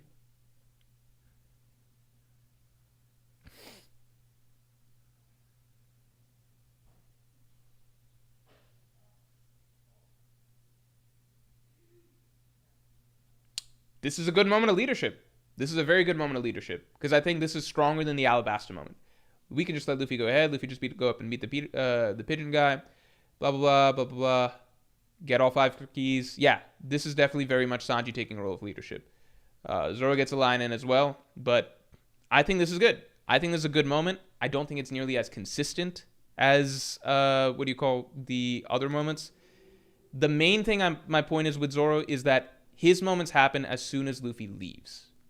So this is a scene where Sanji's talking to the crew as to what they have to do, but it's not the same as when Luffy leaves. Because if we want to get into stuff like this, then we're going down a big rabbit hole where Zoro kind of just blows Sanji out of the water.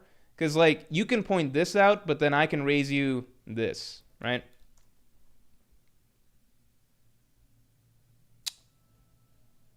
The woman who brings darkness. Here we go.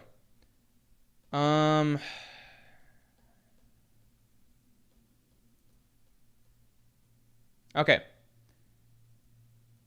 Is that for real? Robin really said that, right? So this is the scene where Luffy and the Straw Hats are trying to decide what to do now that Robin has left, right? Zoro says, it's time for everyone to wake up. Robin started out as our enemy, then we let her on the ship. She wouldn't have left us out of fear after all this time. Before the sun goes down, we need to figure out, is that woman friend or foe, right? This is literally the fate of the crew that basically Zoro is dictating. Here's what we do next, right? Zoro, becomes a very long speech by Zoro, basically breaking down this time, blah, blah, for finding the scene, blah, blah. If I pick one side, blah, blah, blah. Yeah. So this entire scene, basically, like, if you wanna really get into, like, moments where they're all together as a group and who's kind of preaching things, then we can get into that. But then Zoro's going to have a lot more of those scenes than Sanji, right? The pattern that I was talking about is as soon as Luffy leaves, then it's always Zoro that's giving the orders, right? And it's Zoro that they're looking to, right? So it's cool that you can find one scene where they're all together and Sanji's giving, like, if you want to put it in that category, like, if they're all together, who's kind of giving sort of leadership moments, then you can find scenes like that for Sanji, but you're going to find way more for Zoro. Like, in this arc alone, we already know in this arc alone, like, Zoro has the whole initial duel with Usopp scene, which is very significant. Zoro basically breaks down to be how to be a leader to Luffy. So there's this scene where he's basically breaking down, like, here's what we need to do with Robin. This actually continues, by the way, if you want to keep reading, down to, like, when they're at the iceberg mansion and everything like that, and Zoro's still breaking down, here's how the situation is, etc. And then obviously the whole ending scene with Usopp, right? Like, those are all significant scenes and moments, all while Luffy there, where Zoro basically steps up and takes the lead, right? Which basically makes Sanji's moment very, very minuscule in comparison, right? I'm not trying to get into all of those moments throughout the story, because we've got a lot of those. There's a lot of moments in the story where, like, the Strats are all together and one Strat or another is speaking up and basically saying, like, here's the situation, right? I don't want to get into all of those because it's just pointless, and Zoro does have the most of those regardless, so it's a pointless discussion. But the consistent pattern that I do want to point out, which I would still want to find out if you have an exception to this or not, when Luffy leaves, who is the rest of the crew taking orders from? Who basically gives orders to the rest of the crew? When Luffy leaves. Because that's always been Zoro, right? If you can find exceptions to that, where instead, like, Oda has Sanji basically taking charge of the crew, then that's more along the lines of my discussion. But if you want to just put out arguments of, like, when Sanji has, like, gives a speech or something, Zoro has a lot more speeches if it's, like, the whole crew together. Bunfagum, thanks for the 5. Sanji fans care more about the meathead stuff than they let on, so they're using his writing as a way to cope with Zoro's role in the crew. I don't even want to get into all of this stuff about Zoro and Sanji writing. My personal opinion in terms of writing, I think Zoro's a much better written character pre-time skip, and Sanji's a much better written character post-time skip. I think that's basically it. I would love to see Zoro return to his former glory in terms of being, like, an actually multi-dimensional character, and not just yelling that he is the king of hell when nobody's around. But I don't know if that's going to happen. Sanji's a much better character post-time skip. Zoro's got much better writing pre-time skip. If you value the present, Sanji's probably a better written character over the course of the last, like, 500 chapters or whatever. Yeah, if you want to just discuss roles, Sanji doesn't really have an argument for first mate over Zoro. It's just not a thing.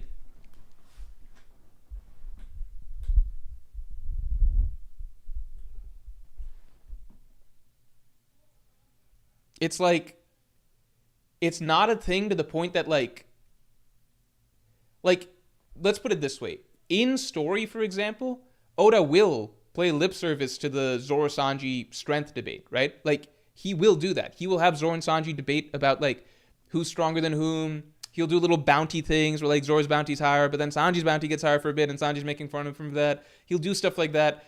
The Dorian-Brogy hunting rivalry, obviously, like, he plays into that, right? When it comes to, like, leadership in the crew, or, like, who's more written to be, like, the right hand or whatever, that's never been fucking... Oda's never done that. Like, he has characters regularly be like, Zoro seems like he might be the captain. Zoro seems like he might be the captain. Oda's never done that for Sanji. That's not even a thing in story that Oda's trying to play into, like, who's actually the right hand of Luffy. I thought all Sanji fans were on board that Sanji's analog was Gaban. Like, everyone's talking about, like, Gaban is a Sanji parallel, etc. Gaban's a fucking left wing, like, left hand of the Pirate King. Really is known to be the right hand of the Pirate King, right? Like, if you want to get into power scaling stuff, like, the reality is that Oda plays into that in story, right? But if you want to get into, like, leadership or who's, like, Luffy's right hand or his first mate, again, Zoro literally his first mate, I don't know how much more on the nose Oda could do with that. Like, that is a thing. Like, Zoro plays that role more. However, and I talked about this in depth last stream, Oda's never going to have Zoro officially named the vice captain, right? I'm not arguing here that Zoro's the official vice captain or the official right hand or anything like that, because he's not. But if you're asking who plays that role in the story, that's Zoro. That's very blatantly Zoro, to the point that Oda has characters comment on that and assume that that is the case, right? That's never been a thing for Sanji. That's like a losing battle, because that's just like, that's one of your, like, that's like one of those, like, all in your head type moments, you know?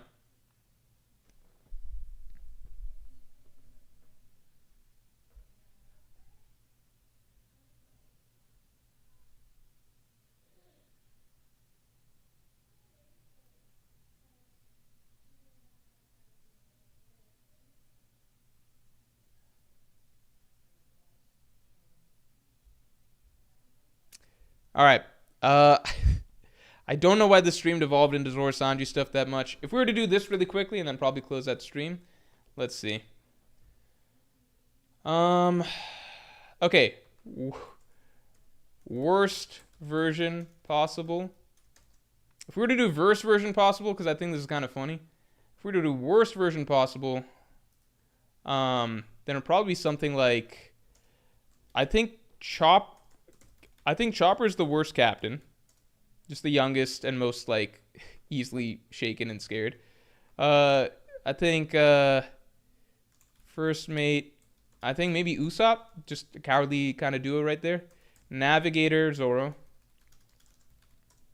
Sniper, I think Luffy would be a really bad sniper because he's extremely untalented with anything else. The one time Luffy used a cannon, he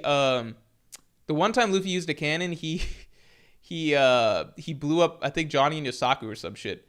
Or maybe that was Usopp, I forget. But I think Luffy was infamously bad with weapons and cannons and stuff like that. And, technically, like we said, Zoro could be a sniper because he can use air attacks. Luffy doesn't really have air attacks as far as I know. Cook. Fuck, Luffy could be a lot of these. Okay, I'm just going to put Luffy for this as well until we pick better things. Fuck, man, Luffy could... Oh, my God, Luffy... Luffy could be a lot of these.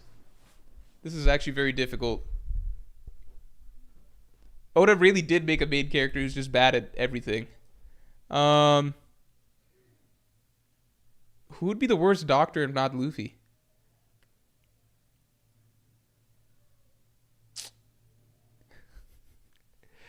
Fuck. This is kind of hard. I'm just going to put Luffy for this for now and just move on. Dr. Luffy. Archaeologist. I mean, anyone can really fit this, right? I'll just put Jinbei or something. Or actually, no, Jinbei is an even okay archaeologist because like he can actually get them from underground. No one can read him, but like that's still useful. Shipwright. I don't think Nami would be a good shipwright. I don't think Nami would be a good shipwright. Might be wrong. Maybe she's fixed some shit up in the past. Musician. I feel like Jinbei wouldn't be a good musician. I don't know if he's a big music guy. Helmsman. I think Nami would also be just because of physical strength. I think Robin would be a bad musician because she just doesn't have she's not a very expressive personality, right? So like, I don't think she doesn't really get in on the singing and dancing and music side of things. So I think Robin would be the worst musician. The worst sniper I think would be Sanji, because Sanji is not allowed to fight with his hands, right? So he pulled out a gun once, but he's never used it. So I think Sanji would be the worst sniper. Cook. I think Jinbei would be a bad cook because his palate is probably suited to like sea people palate, you know? Archaeologist. I guess Usopp? Yeah? I think this might be the worst. Oh, wait. Who are we missing? Brook. We need someone for that. Let's say...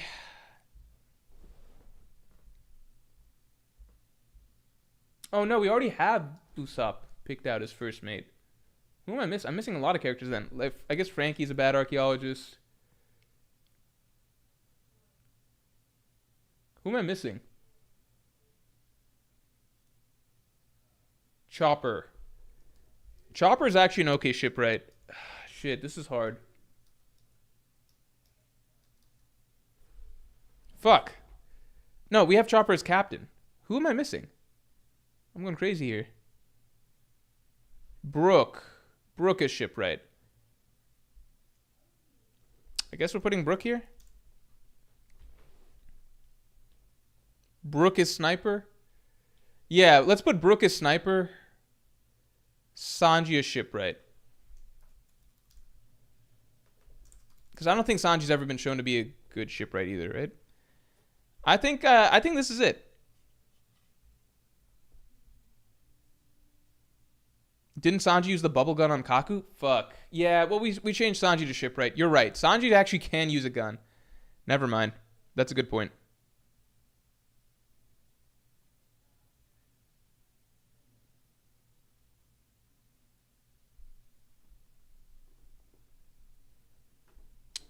All right. All right, everybody. How do we feel about these crews? Pretty good. I think these are some. I think that's the worst possible crew, and I do think that's a solid other crew that we got right there. Jinbei is captain, Sanji first mate, Robin can navigate fine. Yeah, we've been through this. Zoro, good air attacks. Nami can cook fine. Frankie, freakishly good doctor, actually. Luffy, in theory, can hear the voice of all things, so he can have that unlock. Usopp, we know, can shipwright. Musician doesn't really matter. Helmsman is an easy job. All right. All right, everybody. All right. Thank you all for tuning in. No spoilers, but we got a crazy chapter coming out this week, so everybody watch out for that. And yeah, with that, I'll talk to you all later. If you have not yet gotten your Pirate King podcast submissions in, get that in soon because submissions are basically closing, and I'm going to be recording it either tomorrow or Wednesday. So just make sure you get your Pirate King podcast submissions in ASAP. With that, I will talk to you all later.